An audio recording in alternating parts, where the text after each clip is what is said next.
أعوذ بالله من الشيطان الرجيم. بسم الله الرحمن الرحيم. الحمد لله رب العالمين الرحمن الرحيم مالك يوم الدين إياك نعبد وإياك نستعين اهدنا الصراط المستقيم صراط الذين أنعمت عليهم غير المغضوب عليهم ولا الضالين.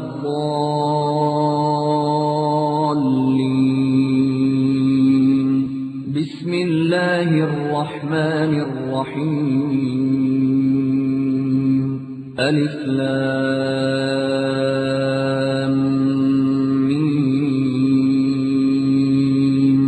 ذلك الكتاب لا ريب فيه هدى للمتقين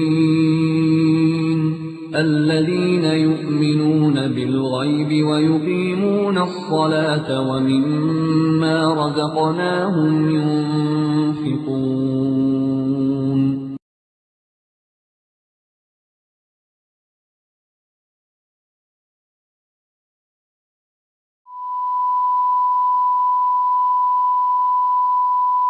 بسم الله الرحمن الرحيم.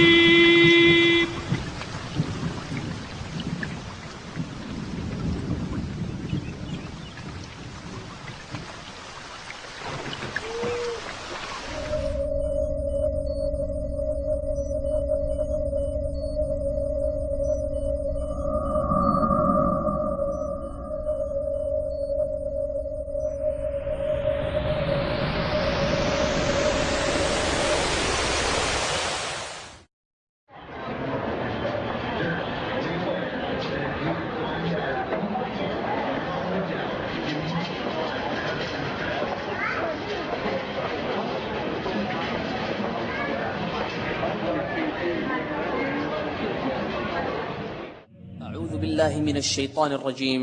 وجعلنا منهم أئمة يهدون بأمرنا لما صبروا وكانوا بآياتنا يوقنون. جب انہوں نے مصیبتوں پر صبر کیا تو ہم نے اس میں سے کئی ایسے امام بنا دیے جو ہمارے حکم سے ان کی رہنمائی کرتے تھے.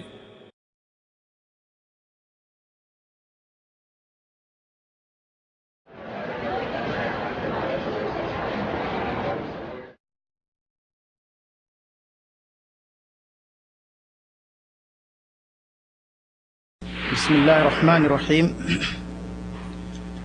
الحمد لله رب العالمين الرحمن الرحيم والصلاة والسلام على أشرف الأنبياء والمرسلين. أما بعد، قال الله تعالى في كلامه المجيد والفرقان الحميد: فأعوذ بالله من الشيطان الرجيم. بسم الله الرحمن الرحيم. واعتصموا بحبل الله جميعا ولا تفرقوا. وقال تعالى: اليوم أكملت لكم دينكم وأتممت عليكم نعمتي ورضيت لكم الإسلام دينا. برادران اسلام، معزز حاضرین، معزز مہمان، علماء کرام، آج کی یہ مجلس جو مکتب توعیت الجالیات صفرا بریدہ کی جانب سے رچائی گئی ہے، آپ حضرات تک یہ خبر پہنچ چکی ہے کہ آج کی یہ مجلس کوئی عام اور عادی مجلس نہیں ہے، بلکہ معاشرے اور سوسائٹی میں سلگتے ہوئے ایک اہم موضوع سیرت ائمہ اربعہ رحمہم اللہ کی وضاحت اور بیان کے لیے آج کی یہ مجلس قائم کی گئی ہے، کیونکہ سیرت ائمہ اربعہ رحمہم اللہ کے تعلق سے آج یہ ملت افراط و تفریط کا شکار ہے۔ اگر کہیں دیکھا جائے تو بعض لوگ ائمہ اربعہ رحمہم اللہ کو وہ مقام اور وہ درجہ دیتے ہیں جو اپنے نبی اور رسول کو بھی نہیں دیتے، اور بعض لوگ نعوذ باللہ امام خصوصاً امام ابو حنیفہ رحمۃ اللہ علیہ کو اتنا گرا دیتے ہیں کہ کہتے ہیں کہ امام ابو حنیفہ رحمۃ اللہ علیہ یہودی تھے۔ میرے بھائیوں، میں پوچھنا چاہتا ہوں ایسے لوگوں سے، ایسے افراد سے، کہ آخر آپ کا مقصد کیا ہے؟ امام صاحب کو اگر آپ یہودی ثابت کرتے ہیں تو اس سے آپ کا مقصد کیا ہے؟ قوم کو، ملت کو، اس امت کو، سوسائٹی کو کیوں آپ فرقہ بندی اور جماعت بندیوں میں بانٹ رہے ہیں؟ اس کا آخر فائدہ کیا ہے؟ کیا قیامت کے دن یا اس دنیا کے اندر ہم نے اور آپ نے اس کا کوئی فائدہ دیکھا ہے؟ میرے بھائیوں، بہت ساری باتیں ہمارے اور آپ کے سامنے ائمہ رحمہم اللہ کے سلسلے میں تھیں، بہت سارے اشکالات، بہت سارے شکوک و شبہات ہمارے ہاں پائے جاتے تھے، جس کی وجہ سے ہم مجبور ہوئے کہ آج ہم اور آپ کو یہ سبق دیا جائے، ہم اور آپ یہ سبق سیکھیں کہ آخر سیرت ائمہ اربعہ رحمہم اللہ ہے کیا، ان کی زندگی کیسے گزری، ان کے اقوال ہمارے اور آپ کے سامنے آئے۔ اسی کے پیش نظر مکتب توعیۃ الجالیات صفرا کی جانب سے یہ مجلس منعقد کی گئی ہے، اور میں بلا کسی تاخیر کے، چونکہ پروگرام ہمارا شروع ہو چکا ہے، میں قبل اس کے کہ اپنے معزز مہمان کو بلاؤں، آپ حضرات کے سامنے میں مکتب توعیۃ الجالیات صفرا کے قسم الجالیات کے مدیر فضیلت الشیخ خالد بن حدیب الحسین کو آپ حضرات کے سامنے دعوت دوں گا۔ وہ آپ حضرات کے سامنے آ کر 5 منٹ کے اندر کچھ باتیں کہیں گے انشاءاللہ العزیز۔ اس کے بعد پھر ہمارا پروگرام آپ کے سامنے ہمارے معزز مہمان انشاءاللہ العزیز تشریف لائیں گے۔ ارجو من فضیلت الشیخ ابو الولید ان یاتی ویقدم کلمۃ الترحیب للاخوان وجزاکم اللہ خیرا۔ فضیلت الشیخ ابو الولید۔ السلام عليكم ورحمة الله وبركاته. الحمد لله رب العالمين، والصلاة والسلام على أشرف الأنبياء والمرسلين نبينا محمد وعلى آله وصحبه أجمعين. أيها الأحبة، يطيب لنا نحن المكتب التعاوني للدعوة والإرشاد وتوعية الجاليات بالصفراء بقسم إدارة توعية الجاليات أن نقدم لكم هذه الدورة عن الأئمة الأربعة، وهي دورة ضمن سلسلة دورات يقيمها المكتب بعدة لغات. أيها الأحبة، هذه الدورة يقيمها فضيلة الشيخ مقصود الحسن، وقد عودنا قبل ذلك بإقامة عدة دورات قبل هذا وما زال مستمرا معنا.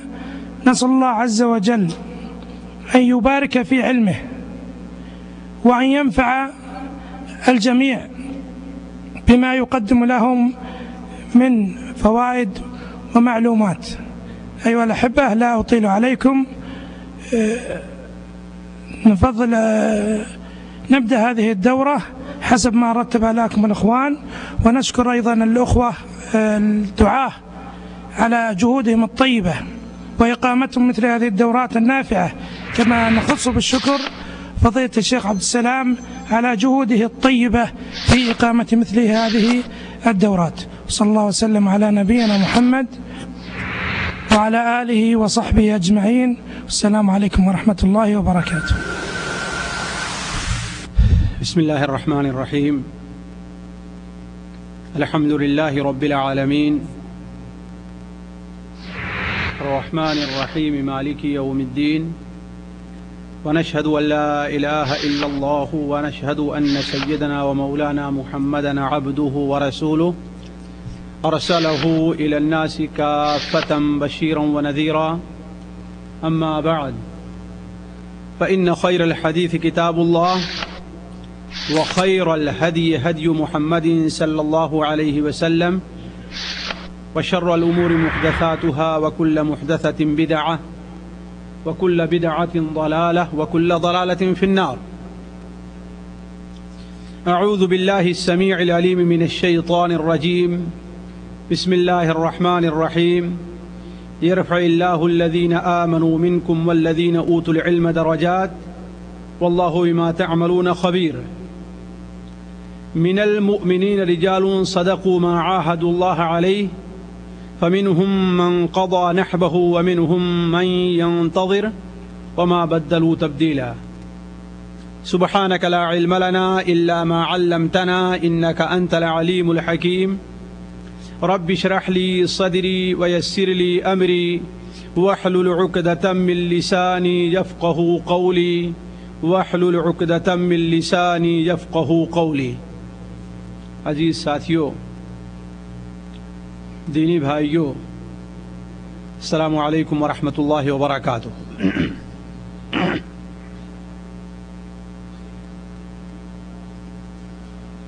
اللہ تبارک و تعالی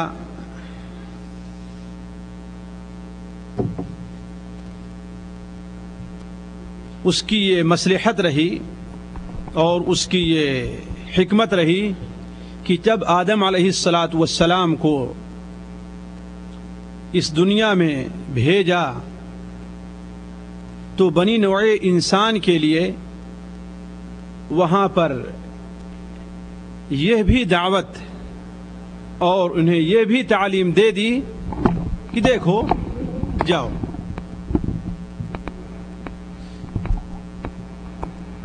اب ایک مدت کے لیے تمہیں دنیا میں رہنا ہے.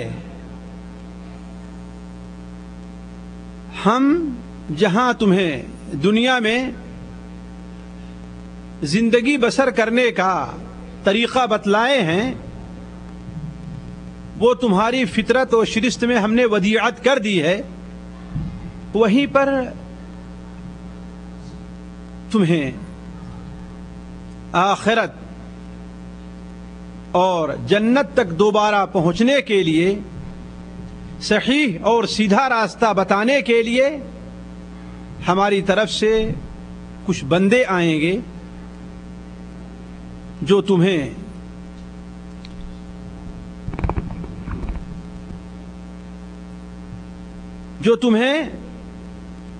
ہماری طرف پہنچنے کا، دوبارہ اس جنت میں داخل ہونے کا سیدھا اور صحیح راستہ بتلائیں گے. یہ چیز انبیاء علیہم السلام کی شکل اور صورت میں حضرت آدم علیہ السلام سے لے کر ہمارے نبی صلی اللہ علیہ وسلم تک یہ سلسلہ چلتا رہا. ہمارے نبی صلی اللہ علیہ وسلم جس وقت اس دنیا سے رخصت ہوئے ہیں، آپ نے اللہ تبارک و تعالی تک پہنچنے کا جو راستہ بالکل درست اور ٹھیک ہو سکتا ہے وہ ہمیں آپ بتلا دیا. جیسا کہ مستدرک حاکم کی روایت میں ہے کہ اے لوگو، ہر وہ کام جو تمہیں جنت کے قریب کرے اور جہنم سے دور کرے ہم نے وہ کام تمہیں بتلا دیا ہے، اور ہر وہ کام جو تمہیں جہنم سے قریب کرے اور جنت سے دور کرے اس سے ہم نے تمہیں روک دیا ہے. تو ہر وہ عمل، ہر وہ طریقہ جو اللہ تبارک و تعالی تک پہنچنے کا ہو سکتا تھا ہمیں اس کی تعلیم دے دی گئی ہے. اللہ کے رسول صلی اللہ علیہ وسلم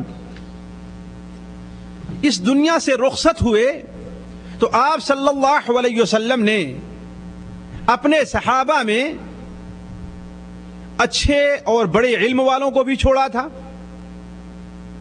کچھ ایسے لوگ تھے جنہوں نے آپ کی صحبت جس دن سے آپ کی بعثت ہوئی ہے اختیار کیا تھا اور وفات تک آپ کے ساتھ رہے تھے. کچھ لوگوں نے 10 سال تک آپ کا ساتھ اختیار کیا تھا, کچھ لوگ 3 سال اور کچھ لوگ 5 سال. لیکن ہر صحابی نے نبی کریم صلی اللہ علیہ وسلم کو جس طرح کرتے دیکھا, آپ سے جو کچھ کہتے سنا, آپ صلی اللہ علیہ وسلم کے زمانے میں جو کچھ ہوتا رہا, وہ ساری باتیں اپنے علم کے مطابق اپنے شاگردوں یعنی تابعین تک نقل کر دی. اور وہ سلسلہ ایک مدت تک تو زبانی اور سینہ بسینہ چلتا رہا, لیکن بعد میں ائمہ نے اسے کتابوں میں نقل کرنا, کتابوں میں ضبط کرنا شروع کر دیا. میرے کہنے کا مقصد یہ ہے کہ اللہ کے رسول صلی اللہ علیہ وسلم پر نبوت کا سلسلہ تو ختم ہو گیا. بنو اسرائیل کی یہ خوبی تھی کہ جب بھی کسی ایک نبی کا انتقال ہوتا تو دوسرا نبی اس کی جگہ آ کر کے لے لیا کرتا تھا. جیسا کہ بخاری شریف میں بڑی واضح حدیث ہے کہ ان بنو اسرائیل کی قیادت انبیاء کیا کرتے تھے. جب بھی کسی نبی کا انتقال ہوا دوسرا نبی آ کر کے اس کی جگہ لے لیا کرتا تھا. حضرت اسحاق علیہ السلام کے بعد ان کے بیٹے حضرت یعقوب نبی ہوئے, حضرت یعقوب کے بعد ان کے بیٹے حضرت یوسف نبی ہوئے. اس طریقے سے سلسلہ چلتا رہا. حضرت داؤد علیہ السلام بیٹے حضرت سلیمان نبی ہوئے. حضرت موسیٰ علیہ السلام کے بعد بنو اسرائیل کی قیادت حضرت یوشع بن نون نے کی. یعنی ایک سلسلہ برابر چلتا رہا ہے, کبھی نبوت کا سلسلہ کسی وقت ان کے ہاں منقطع نہیں ہوا. لیکن امت محمدیہ صلی اللہ علیہ وسلم کی قیادت اللہ تبارک و تعالی نے آپ صلی اللہ علیہ وسلم کے بعد نبیوں پر نہیں چھوڑی, بلکہ نبیوں کا سلسلہ بند کر دیا. یہ قیادت کس کے ہاتھ میں آئی؟ آپ صلی اللہ علیہ وسلم سے جو لوگوں نے علم حاصل کیا, یعنی صحابہ کرام نے, صحابہ کرام کے بعد ان لوگوں نے جن سے علم حاصل کیا تابعین نے, تابعین کے بعد ان لوگوں نے جن نے علم حاصل کیا تبع تابعین یا ائمہ کرام نے, اور وہ سلسلہ آج تک چلا آ رہا ہے کہ اس امت کی قیادت کون کر رہے ہیں؟ اہل علم اور علماء حضرات کرتے ہیں. اسی لیے کہا جاتا ہے, اور حدیث نہیں ہے, کہ علماء اس امت کے علماء کیا ہیں؟ کہ انبیاء بنی اسرائیل, بنی اسرائیل کے نبیوں کے طریقے سے ہیں. کہ جس طریقے سے بنو اسرائیل کے نبی, بنو اسرائیل کی قیادت, ان کی امامت کیا کرتے تھے, اسی طریقے سے چونکہ اللہ کے رسول صلی اللہ علیہ وسلم کے بعد نبوت کا سلسلہ ختم ہو گیا, لہذا یہ ذمہ داری کس کے ہاتھ میں آئی ہے؟ انبیاء علیہ السلام کے ہاتھ میں آئی ہے. انہی اماموں اور انہی دینی قائدین میں ایک بہت بڑے اور بہت ہی عظیم اور بہت ہی بزرگ اور بہت ہی ذی علم شخصیت امام نعمان ابن ثابت ابو حنیفہ رحمہ اللہ کی ہے. یہ امام,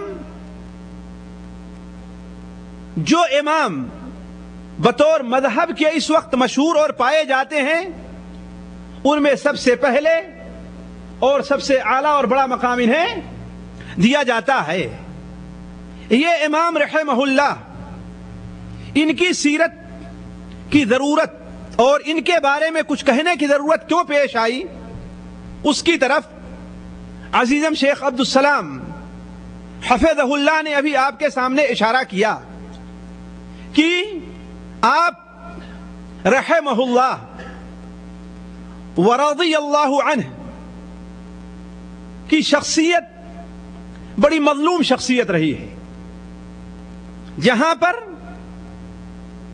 اپنے لوگوں نے ان کے اوپر ظلم کیا کہ ان کی صحیح تعلیم کے اندر قدر رد و بدل سے کام لیا, وہیں پر ان کے مخالفین نے بھی ان کے اوپر بہت ہی بڑا ظلم کیا.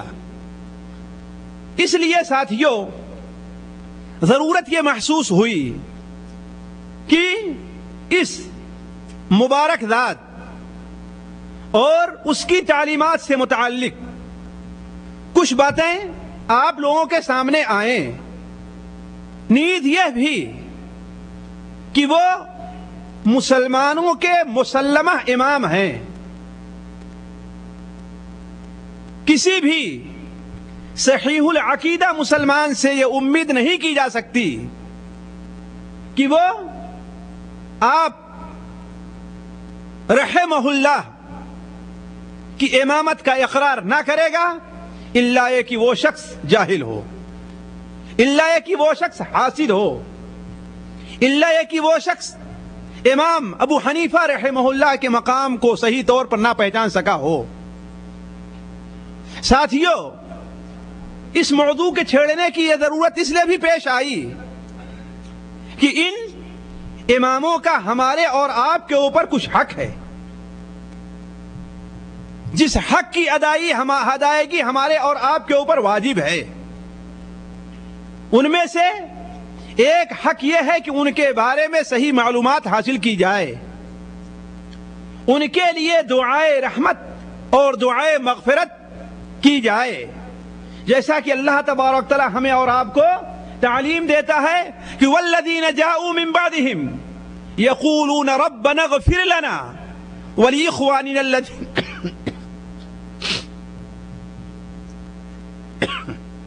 والذین جاءوا من بعدهم يقولون ربنا اغفر لنا ولإخواننا الذين سبقونا بالإيمان ولا تجعل في قلوبنا غلا للذين آمنوا.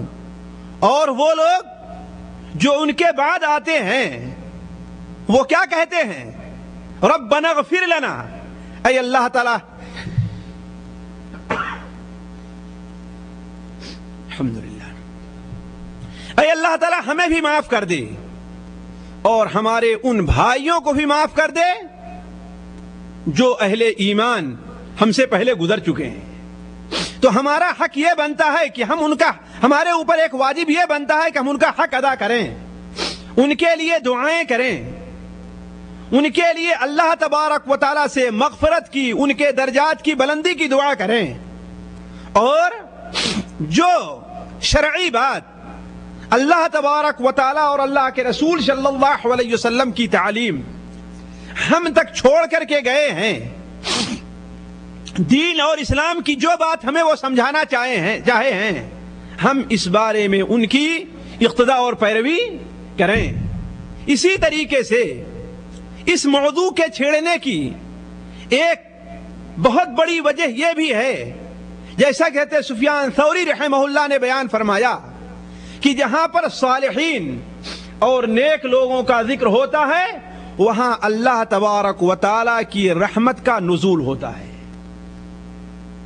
اور اس میں کوئی شک نہیں کہ تمام ائمہ خصوصاً ائمہ اربعہ ان نیک اور صالح ان اللہ کے ولیوں میں داخل ہیں جن سے متعلق حدیث قدسی کے اندر اللہ تبارک و تعالی ارشاد فرماتا ہے کہ جو میرے کسی ولی سے دشمنی کرتا ہے، جو میرے کسی ولی سے بغض رکھتا ہے، وہ میرے ساتھ لڑائی کے لیے تیار ہو جائے. جیسا کہ یہ حدیث صحیح بخاری شریف میں حضرت ابو ہریرہ رضی اللہ تعالیٰ کی روایت سے موجود ہے. تو میں عرض کر رہا تھا کہ یہ موضوع چھیڑنے کی ایک وجہ یہ بھی ہے کہ اللہ تبارک و تعالی اس مجلس کے اوپر اپنی رحمتیں نازل فرماتا ہے جس مجلس کے اندر ایسے بزرگ لوگوں کا ذکر ہوا کرتا ہے. شاید کہ ان میری چند ٹوٹی پھوٹی باتوں کی وجہ سے، میرے ان چند بوسیدہ کلام کی وجہ سے اللہ تبارک و تعالی ہمیں اور سامعین کے اوپر رحم فرمائے کہ احب الصالحین ولست منہم، احب الصالحین ولست منہم لعل اللہ یرزقنی فلاحا. نیک لوگوں سے مجھے محبت ہے، اللہ کے نیک بندوں سے میں محبت کرتا ہوں اگرچہ میں نیک نہیں ہوں.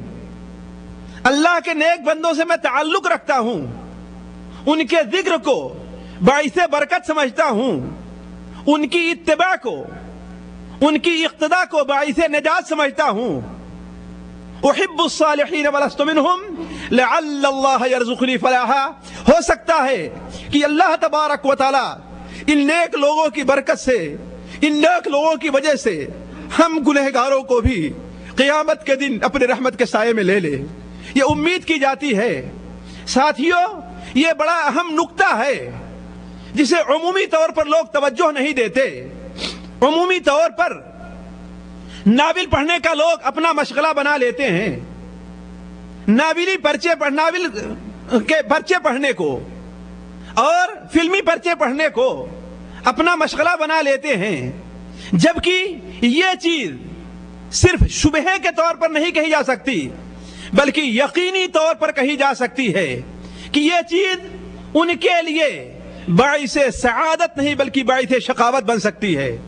البتہ اگر نیک لوگوں کی مجلسیں اختیار کی جائیں، نیک لوگوں کا ذکر کیا جائے، نیک لوگوں کی سیرت کا ورد کیا جائے، نیک لوگوں کا ذکر خیر کیا جائے، نیک لوگوں کے ساتھ اٹھا بیٹھا جائے، نیک لوگوں کے ساتھ دوستی کی جائے، تو بہت ممکن ہے کہ وہ نیک لوگوں کی وجہ سے نہ کہ صرف دنیا کے اندر ہمارے اوپر اللہ تعالیٰ کی برکتیں نازل ہوگی، بلکہ وہ برکتیں ہمیں اس دن بھی ملنے والی ہیں جس دن لا ينفع مال ولا بنون کا معاملہ ہوگا. نہ تو کسی کے کام کسی کا مال پیش آنے والا ہے، کام آنے والا ہے، نہ ہی کسی کی اولاد.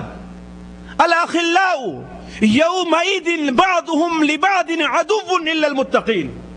اس دن تمام کے تمام دلی دوست، جگری دوست ایک دوسرے کے دشمن بن جائیں گے الا المتقین.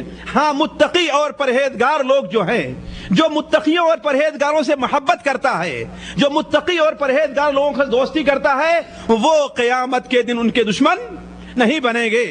بات ساتھیوں دوسری طرف جا رہی ہے، لیکن نکل آئی تو میں آپ کے سامنے ایک لمبی حدیث کا ایک ٹکڑا بیان کر دوں جسے تفصیل کے ساتھ امام احمد بن حنبل رحمہ اللہ اپنی کتاب مسند کے اندر حضرت ابو سعید خدری رضی اللہ عنہ سے نقل فرماتے ہیں.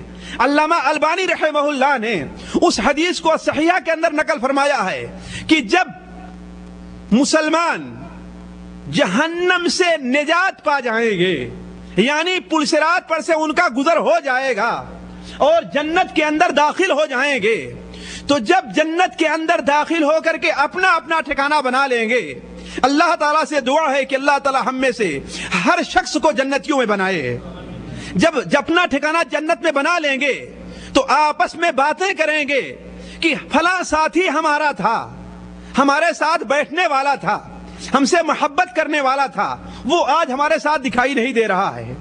چنانچہ حدیث شریف کے اندر ہے کہ جس طریقے سے دنیا میں کوئی شخص کسی کے بارے میں ضد کرتا ہے، دنیا میں کسی کے بارے میں سخت بحث کرتا ہے، اسی طریقے سے مومنین اللہ تبارک و تعالیٰ کے سامنے اللہ تعالیٰ کے حضور جا کر کے اپنے وہ مسلمان بھائی جو اپنے گناہوں کی وجہ سے جہنم میں چلے گئے ہوں گے ان کے لیے ضد کریں گے اللہ تبارک و تعالیٰ سے، اللہ تعالیٰ سے وہاں پر بحث مباحثہ کریں گے، کہیں گے اے اللہ تبارک و تعالیٰ فلاں شخص ہمارے ساتھ نماز پڑھتا تھا، ہمارے ساتھ روزہ رکھتا تھا، ہمارے ساتھ دینی مجلس میں شریک ہوا کرتا تھا، لیکن آج وہ ہمیں یہاں دکھائی نہیں دے رہا ہے. اے اللہ تبارک و تعالی شاید آپ نے اسے جہنم میں ڈال دیا ہے، لہذا آپ سے استدعا ہے کہ آپ اسے جہنم سے نجات دے دیجیے. چنانچہ اللہ تبارک و تعالی انہیں اجازت دے گا کہ جاؤ، جس کسی کو بھی تم پہچان رہے ہو وہ جہنم میں جا چکا ہے، جس کسی کو بھی تم پہچان رہے ہو جاؤ اور جہنم سے نکال کر کے لے آؤ. تو جو لوگ اپنے ساتھیوں اور اپنے دوستوں کو پہچانتے تھے وہ جہنم میں جائیں گے اور انہیں نکال لے آئیں گے. تو میں عرض کر رہا تھا ساتھیوں، نیک اور صالح لوگوں کی مجلس جو ہوا کرتی ہے، نیک اور صالح لوگوں کا جو ذکر ہوا کرتا ہے، نیک اور صالح لوگوں کی جو دوستی ہوا کرتی ہے، وہ اللہ تبارک و تعالیٰ کی رحمت اور برکت کے نزول کا سبب ہوا کرتا ہے. اس لیے ضروری یہ ہے کہ ہم ائمہ کا ذکر، بزرگوں کا ذکر، سچے اولیاء کا ذکر اپنی مجلس میں خیر سے کیا کریں. اور ایک اور اہم چیز جو اس مجلس کے انعقاد کا سبب بنی ہے وہ یہ ہے کہ بہت سے لوگ ولیوں کا نام تو لیتے ہیں، بزرگوں کا نام تو لیتے ہیں، اماموں کا نام تو لیتے ہیں، لیکن ان کی سچی اتباع اور سچی پیروی جو ہونی چاہیے وہ نہیں کرتے. وہ یہ سمجھتے ہیں کہ صرف نام لے لینا، صرف ان کے نام پر مجلس منعقد کر دینا، یہی ان کی اصل اتباع ہے، جبکہ یہ بات شرعاً غلط ہے. خود اللہ کے رسول صلی اللہ علیہ وسلم سے کے ساتھ سچی محبت یہ ہے کہ آپ کی اتباع کی جائے. اسی طریقے سے اولیاء، ائمہ اور بزرگان دین کے ساتھ سچی محبت یہ ہے کہ وہ قرآن اور حدیث کی روشنی میں ہمیں جو سچی تعلیم دے کر کے گئے ہیں ہم اس کی پیروی کریں، اور جس راستے پر چل کر کے، جس دین کے اوپر عمل کر کے، جس دین سے محبت کر کے، جس دین کی خدمت کر کے، جس دین کے لیے جہاد کر کے انہوں نے اپنی زندگی صرف کی ہے، اسی راستے پر چل کر کے ہم بھی اپنی زندگی کو صرف کر دیں. یہ ہے اصل بزرگوں سے محبت، نبیوں سے محبت، ولیوں سے محبت اور ائمہ دین سے محبت کا صحیح طریقہ. یہ چند وجوہات تھی جس کے بنیاد پر یہ مجلس منعقد کی گئی ہے. میں نہ چاہتے ہوئے بھی مقدمے کو بڑا لمبا کر دیا. اب مختصر طور پر میں آپ کے سامنے یہ آتا ہوں کہ امام ابو حنیفہ رحمہ اللہ جو سب سے پیدائش کے لحاظ سے سب سے پہلے امام ہیں، ان کے بارے میں ہم تھوڑی معلومات حاصل کریں. دیکھیے، سب سے پہلی بات تو یہ سیکھیں کہ امام ابو حنیفہ رحمہ اللہ جس زمانے میں پیدا ہوئے اور جس جگہ پیدا ہوئے اس کی اصل حالت اور اصل کیفیت کیا تھی. دیکھیے، امام ابو حنیفہ رحمہ اللہ کوفہ کے اندر پیدا ہوئے، اور کوفہ عراق کا ایک مشہور شہر ہے جسے عراق فتح کر لینے کے بعد مسلمانوں نے اس شہر کو بسایا ہے، کوفہ اور بصرہ کو. بدقسمتی سے یہ شہر ہر قسم کے بد عقیدہ لوگوں کا مرکز بنا ہوا تھا. خارجیوں نے کوفہ کو اپنا مرکز بنایا، جہمیوں نے کوفہ کو اپنا مرکز بنایا، شیعہ اور رافضیوں نے کوفہ کو اپنا مرکز بنایا. اور بعض علماء کہتے ہیں کہ شاید یہی وجہ ہے کہ امام علی ابن ابی طالب رضی اللہ تعالیٰ عنہ اور ان کے بعد حضرت حسین رضی اللہ تعالیٰ عنہ نے کوفہ کو اپنا مرکز خلافت بنایا تاکہ قریب رہ کر کے یہاں پر ان فتنوں سے آسانی سے نپٹا جا سکے. یہ وہ زمانہ تھا جس وقت امام ابو حنیفہ رحمہ اللہ پیدا ہوئے کہ عمومی دور خلافت اپنا دم توڑ رہا تھا. عمومی دور خلافت کے انحطاط کا زمانہ آ چکا تھا، اور دوسرے لوگ دو قسم کی جماعتیں مل کر کے ایک نئے انقلاب، ایک نئی حکومت کے بارے میں سوچ رہے تھے. ایک وہ لوگ جو حضرت عباس ابن عبد المطلب رضی اللہ تعالیٰ عنہ کے خاندان سے تھے، اور دوسرے وہ لوگ جو حضرت علی ابن ابی طالب رضی اللہ تعالیٰ عنہ کے اولاد تھے. یہ دونوں مل کر کے چاہ رہے تھے کہ اس حکومت کو، یعنی عمومی حکومت کو ختم کیا جائے اور یہاں پر کوئی دوسری حکومت لائی جائے جو حقیقت میں ان کا دعویٰ یہ تھا کہ جو اس منصب کی حقدار ہو. یہ صورتحال تھی کہ سن 80 ہجری کے اندر امام ابو حنیفہ رحمہ اللہ کوفہ کے اندر پیدا ہوئے. آپ کا نام نعمان ہے، آپ کے والد کا نام ثابت ہے، اور آپ کے دادا کا نام زوطا یا مرزبان ہے. یہ اصل میں رہنے والے کابل کے تھے. آپ کے امام ابو حنیفہ دادا اصل میں رہنے والے کابل کے تھے، یا بعض لوگوں نے کہا ہے کہ وہ اصل رہنے والے بابل کے تھے. بعض لوگوں نے انہیں کابل کا شمار کیا ہے، اور کابل جانتے ہیں آج مشہور جگہ ہے. اس زمانے میں یہ ہندوستان کا ایک حصہ شمار کیا جاتا تھا، ہند کا ایک حصہ شمار ہوتا تھا. حضرت امام ابو حنیفہ رحمہ اللہ کے دادا حضرت علی رضی اللہ عنہ کے زمانے میں مسلمان ہوئے، اور وہاں سے آ کر کے کوفہ میں اپنی سکونت اختیار کی، اور وہیں پر آپ کے والد حضرت ثابت رحمہ اللہ پیدا ہوئے. کوفہ ہی میں حضرت ثابت رحمہ اللہ پیدا ہوئے، اور 80 ہجری میں عبد الملک ابن مروان، یعنی عمومی دور کے مشہور خلیفہ حضرت عبد الملک ابن مروان کے زمانے میں حضرت امام ابو حنیفہ رحمہ اللہ کی پیدائش ہوئی. یہ وہ زمانہ تھا کہ ابھی کچھ صحابہ کرام اس دنیا میں زندہ تھے. مثال کے طور پر حضرت ابو طفیل عامر ابن واثلہ رضی اللہ تعالیٰ عنہ یہ مکہ کے اندر زندہ تھے. جو 110 ہجری میں جن کا انتقال ہوا ہے.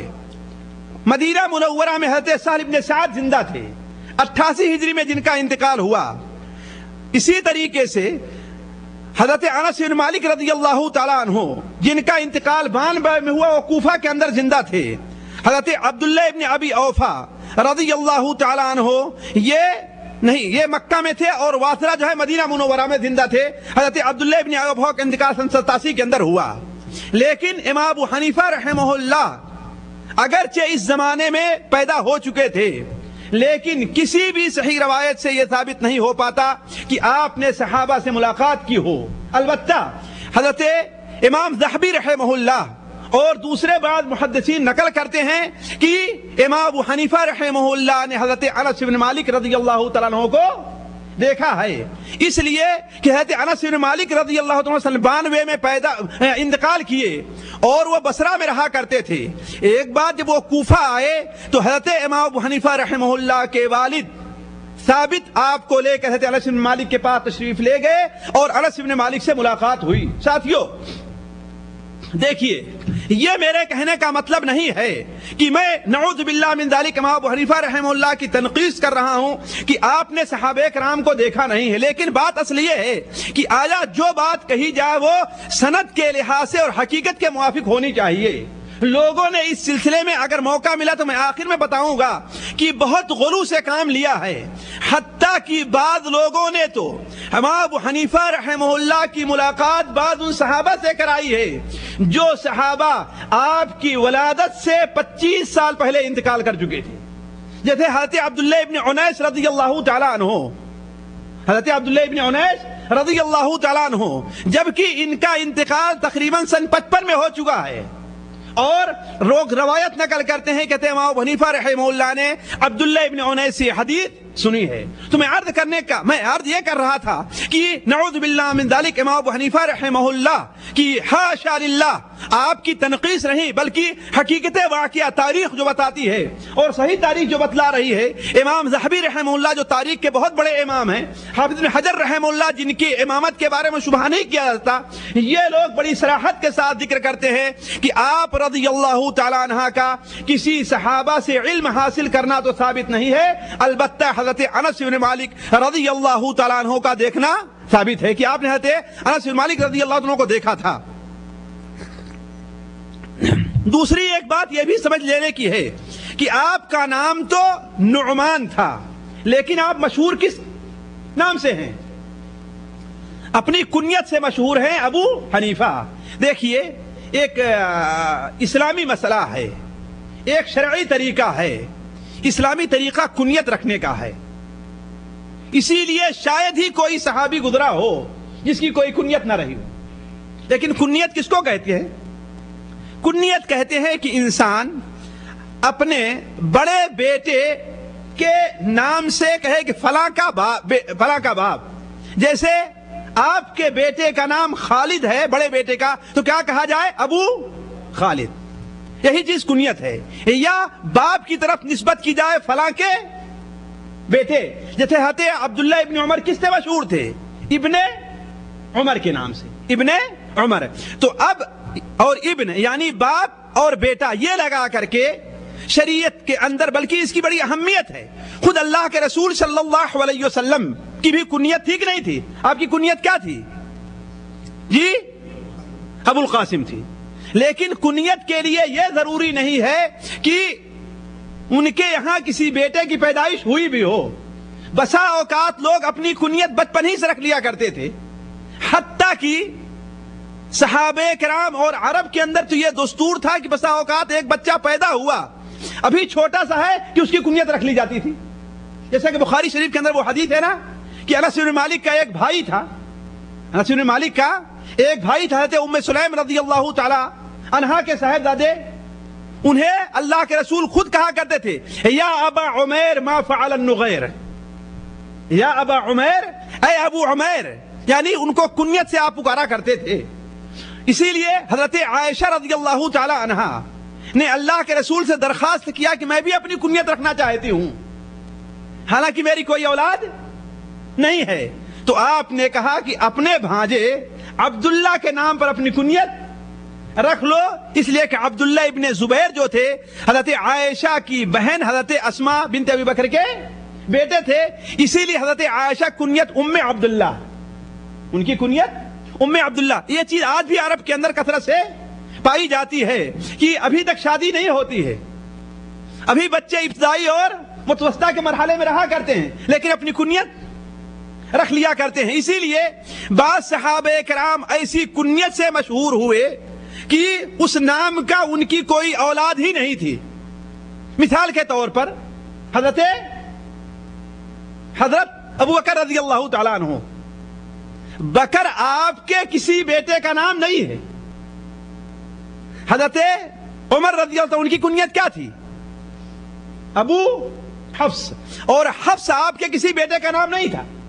حفصہ آپ کی بیٹی تھی لیکن حفص آپ کے کسی بیٹے کا نام نہیں تھا۔ تو اس زمانے میں لوگ کنیت بچپن ہی سے رکھ لیا کرتے تھے۔ بسا اوقات کسی کو کسی چیز میں شہرت حاصل ہو، معرفت حاصل ہو، اس کی بنیاد پر کنیت رکھ دیا کرتے تھے۔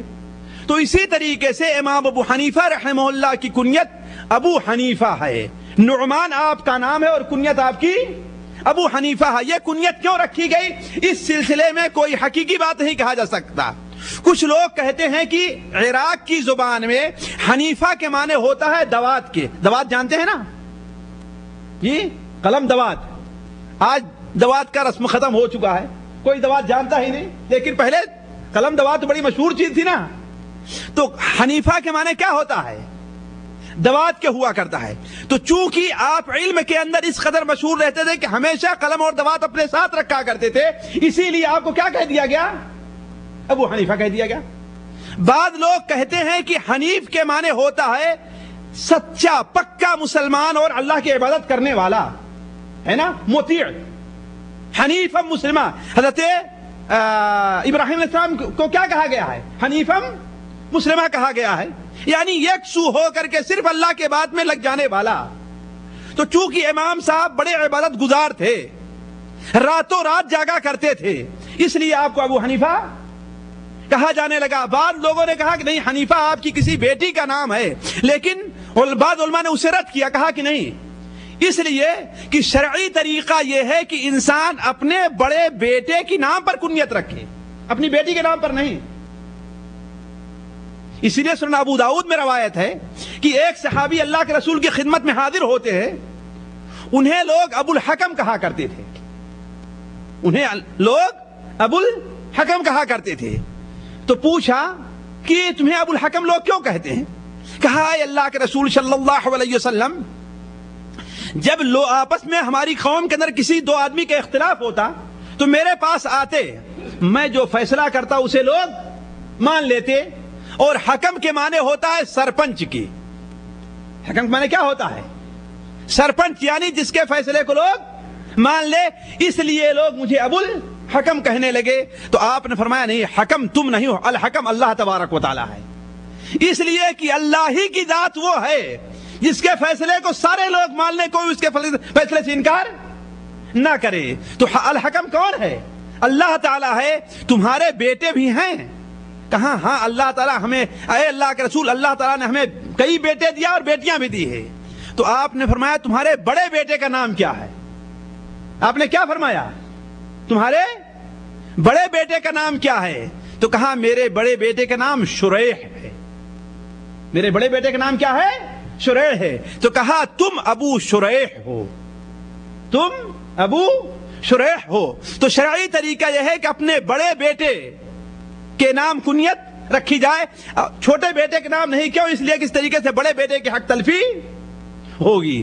تو امام ابو حنیفہ رحمہ اللہ کے بیٹے کا نام حماد تھا۔ کیا نام تھا؟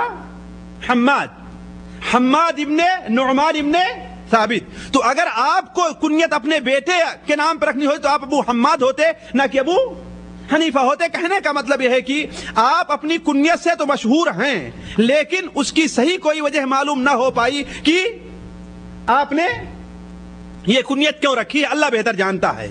اب دوسرے مرحلے میں آتے ہیں کہ امام ابو حنیفہ رحمہ اللہ سن 80 ہجری کے اندر کوفہ میں پیدا ہوئے۔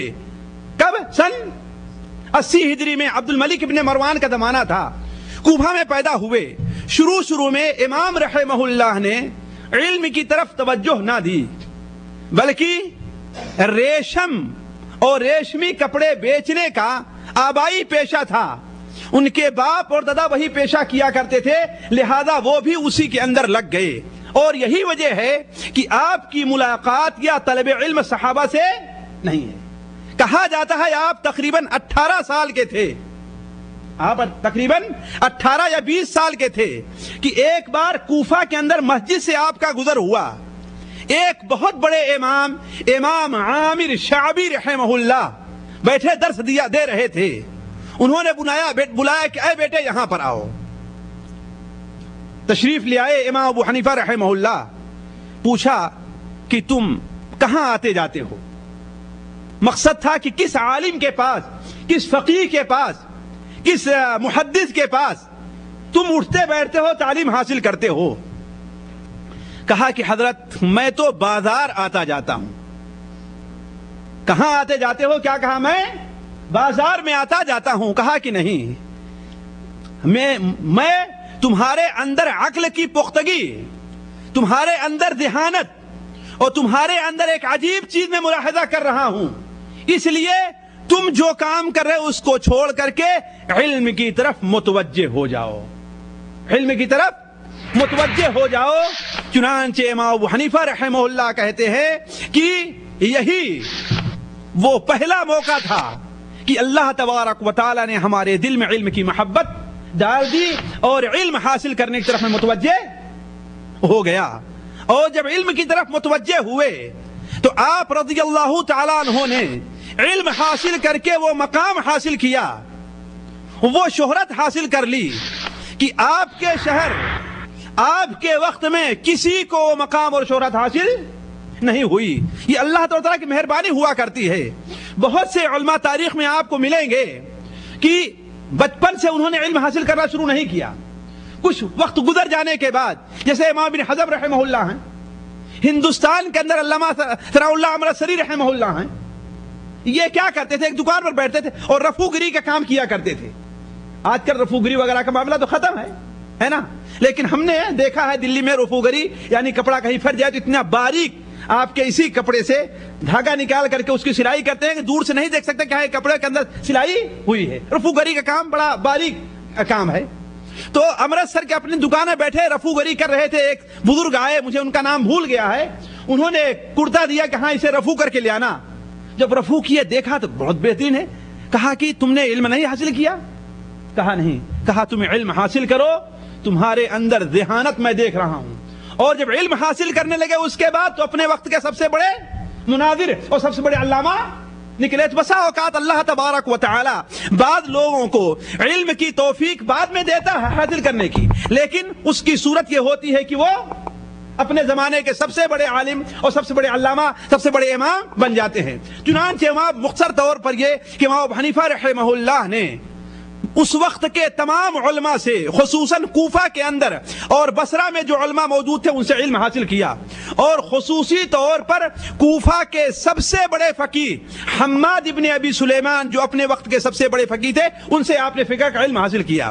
حدیث کا علم مکہ کے رہنے والے عطا ابن ابی رباح جو سب سے بڑے محدث اس وقت کے تھے مکہ میں اور مکہ کے سب سے بڑے مفتی تھے، انہوں نے حدیث کا علم حاصل کیا اور حاصل کر کے اپنے وقت کے سب سے بڑے امام بن گئے۔ اور سب سے زیادہ مہارت آپ کو جو حاصل ہوئی وہ کس چیز میں؟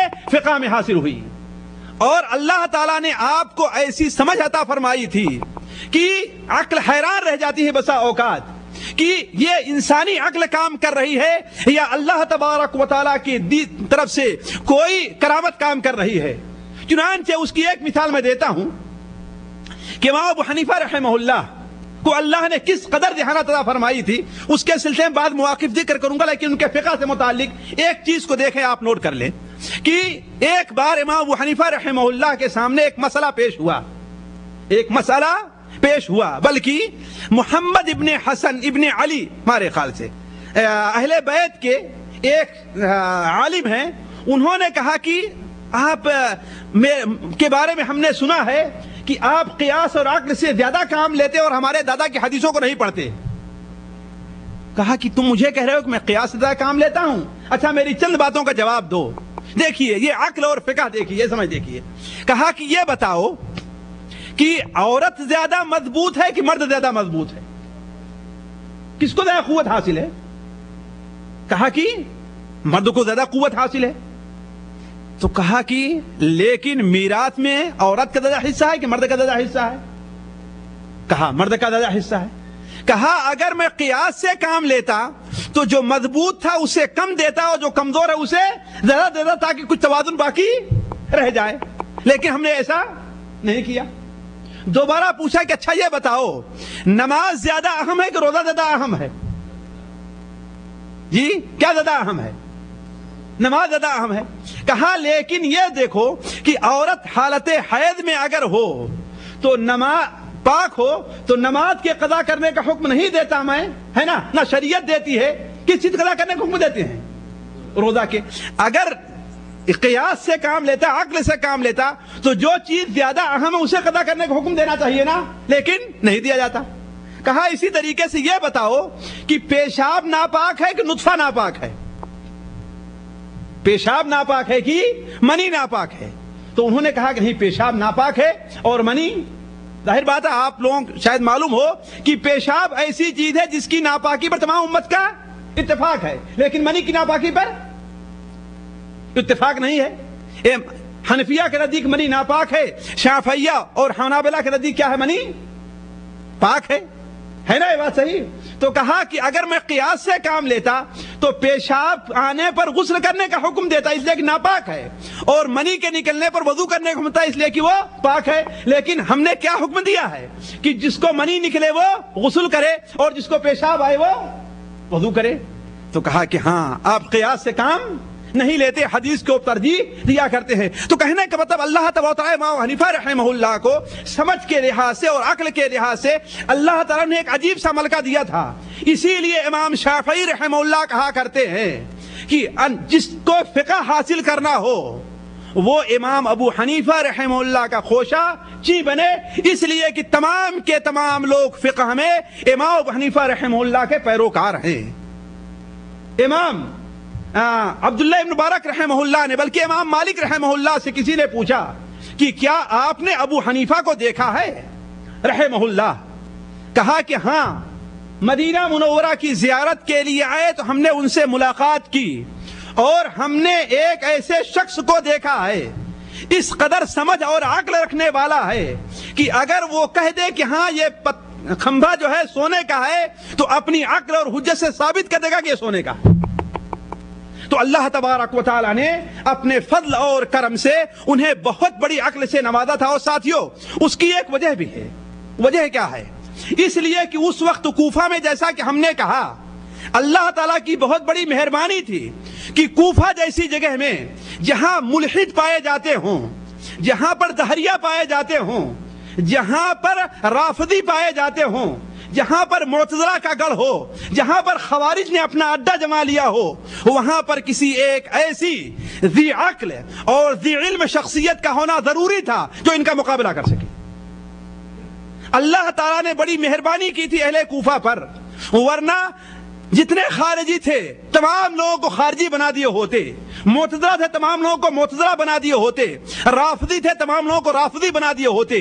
لیکن اللہ تبارک و تعالیٰ نے مسلمانوں کے اوپر اور امت مسلمہ کے اوپر بہت بڑا احسان کیا، بہت بڑا انعام کیا کہ امام ابو حنیفہ رحمہ اللہ جیسی ذی عقل اور ذی علم اور ذی سمجھ اور سخت دلیل والے ایک عالم کو کوفہ کے اندر پیدا کیا. ورنہ کوفہ کے بارے میں تو آپ صلی اللہ علیہ وسلم کی یہ پیشین گوئی تھی کہ جتنے فتنے پیدا ہوں گے کہاں سے ہوں گے؟ وہ عراق ہی کے علاقے سے ہوں گے. شیطان اپنا مرکز وہی بنائے گا اور انڈے بچے شیطان وہیں پر دے گا. کہاں؟ کوفہ کے اندر. اسی لیے ہم نے پہلے کہا تھا کہ بعض علماء کہتے ہیں کہ امام حضرت علی بن ابی طالب رضی اللہ تعالیٰ عنہ نے اپنی حکومت کو مدینہ منورہ سے کوفہ اسی لیے لے کر کے آئے تھے تاکہ یہاں لوگوں کا مقابلہ کر سکیں. تو میں عرض کر رہا تھا کہ امام ابو حنیفہ رحمہ اللہ کو اللہ تبارک تعالیٰ نے کوفہ میں پیدا کیا اور یہ بہت بڑا احسان کیا امت مسلمہ کے اوپر، تاکہ یہاں پر رافضیوں کا جواب دیا جا سکے، یہاں پر رافضیوں کا جواب دیا، اس لیے کہ امام حنیفہ رحمہ اللہ نے رافضیوں سے مناظرہ کیا ہے اور دہریوں سے بھی مناظرہ کیا ہے، خارجیوں سے مناظرہ کیا ہے اور معتزلہ سے مناظرہ کیا، ہر ایک سے آپ نے وہاں پر مناظرہ کیا ہے۔ تو امام ابو حنیفہ رحمہ اللہ کا طلب علم کا معاملہ یہ ہے کہ آپ نے وہاں پر علم حاصل کیا اور فقہ کے اندر آپ کو اللہ تعالیٰ نے بہت بڑا مقام عطا کیا۔ آپ کے اخلاق کے بارے میں دو چیزیں سن لیں کہ اللہ تعالیٰ نے آپ کا اخلاق کیسے بنایا تھا۔ ایک اہل حدیث عالم علامہ میر سیال کوٹی رحمہ اللہ اپنی کتاب علماء اسلام کے اندر نقل کرتے ہیں کہ آپ کا قد دراز نما درمیانہ تھا، ظاہری اور باطنی خوبیوں سے آراستہ، آپ بہت خوبصورت، نیک سیرت، خوش مزاج، شیریں زبان تھے، آپ کی آواز بلند تھی اور تقریر کے وقت آپ پر مضامین کا دروازہ کھل جایا کرتا تھا جیسے کوئی وادی رواں ہو۔ آپ بہت فراخ حوصلہ تھے اور خیش و اقربا اور مساکین و فقراء سے بہت احسان سلوک کرتے تھے۔ آپ بہت بڑے عابد اور زاہد تھے، متقی اور متورع تھے، خوف الہی آپ کے دل میں نہایت درجہ تھا۔ آپ کثرت سے جناب باری تعالیٰ میں تضرع و زاری کرتے تھے، بہت کم بولتے تھے، لیکن جب بولتے تھے تو ایسا محسوس ہوتا تھا کہ کسی وادی کے اندر پانی بہ رہا ہو۔ جعفر ابن ربی کہتے ہیں کہ میں آپ کی صحبت میں 5 سال تک رہا، کسی شخص کو آپ سے زیادہ خاموش نہیں پایا۔ بلکہ ایک بات عرض کر دوں کہ شاید امام سفیان ابن عیینہ کے بارے میں آتا ہے کہ ان سے کہا گیا کہ ابو حنیفہ بہت کم بولتے ہیں، جب تک کوئی بات پوچھی نہ جائے وہ بولتے نہیں۔ کہا وہ اللہ کے نیک بندے ہیں، وہ نہیں چاہتے ہیں کہ اپنی نیکی کسی دوسرے کو دے دیں۔ ظاہر بات بولیں گے تو کسی کو برا بھلا کہیں گے، کسی کی غیبت کہیں گے، کسی کو چگلی کریں گے، ہے نا، تو کسی کے حق تلفی ہوگی تو قیامت کے دن وہ ان کی نیکیوں کو لے لے گا۔ تو آپ میں ربی کہتے ہیں، جعفر ابن ربی کہتے ہیں میں آپ کی صحبت 5 سال تک رہا، کسی شخص کو آپ سے خاموش نہ پایا۔ آپ کے اخلاق بہت وسیع اور عادات بہت پسندیدہ اور طبیعت نہایت سلیم تھی۔ چنانچہ عبداللہ ابن مبارک جو آپ کے لائق شاگردوں میں سے ہیں کہتے ہیں کہ میں نے سفیان ثوری سے کہا، وہی جو بات ہم نے ابھی آپ سے کہی ہے، کہ امام ابو حنیفہ رحمہ اللہ غیبت و پسگوئی سے کس قدر دور ہیں کہ میں نے آپ کو کبھی کسی دشمن کی غیبت کرتے نہیں سنا ہے۔ ساتھیو یہ بڑا اہم نقطہ ہے اور یہ مقام اللہ تبارک و تعالی عام لوگوں کو عطا نہیں کرتا، خاص انہی لوگوں کو عطا کرتا ہے جس پر ان کی بہت بڑی مہربانی رہا کرتی ہے، جو زہد کے لحاظ سے، تقوی کے لحاظ سے بڑے عام ہوا کرتے ہیں۔ جیسے امام بخاری رحمہ اللہ، ان کے بارے میں آتا ہے کہ جب سے ہم نے سنا ہے کہ غیبت حرام ہے، جب سے ہم نے سن لیا ہے کہ غیبت حرام ہے، ہم نے نہ تو کسی آزاد کی غیبت کی ہے اور نہ ہی کسی غلام کی غیبت کی ہے۔ حضرت ابو جرئی جابر بن سلیم رضی اللہ تعالی عنہ جب اللہ کے رسول کی خدمت میں حاضر ہوئے تو آپ نے انہیں چند وصیتیں کی۔ ان میں ایک وصیت یہ تھی کہ کسی کو گالی نہ دینا۔ وہ کہتے ہیں کہ جس دن سے ہم نے یہ بات سن لی ہے اس دن سے نہ ہم نے کسی جانور کو گالی دی ہے نہ کسی انسان کو گالی دی۔ یہ مقام بڑے اعلیٰ قسم کے لوگوں کو ملتا ہے، عام لوگ اس مقام کو نہیں پاتے، ظاہر بات اس کے لیے بڑی قربانی دینی پڑتی ہے۔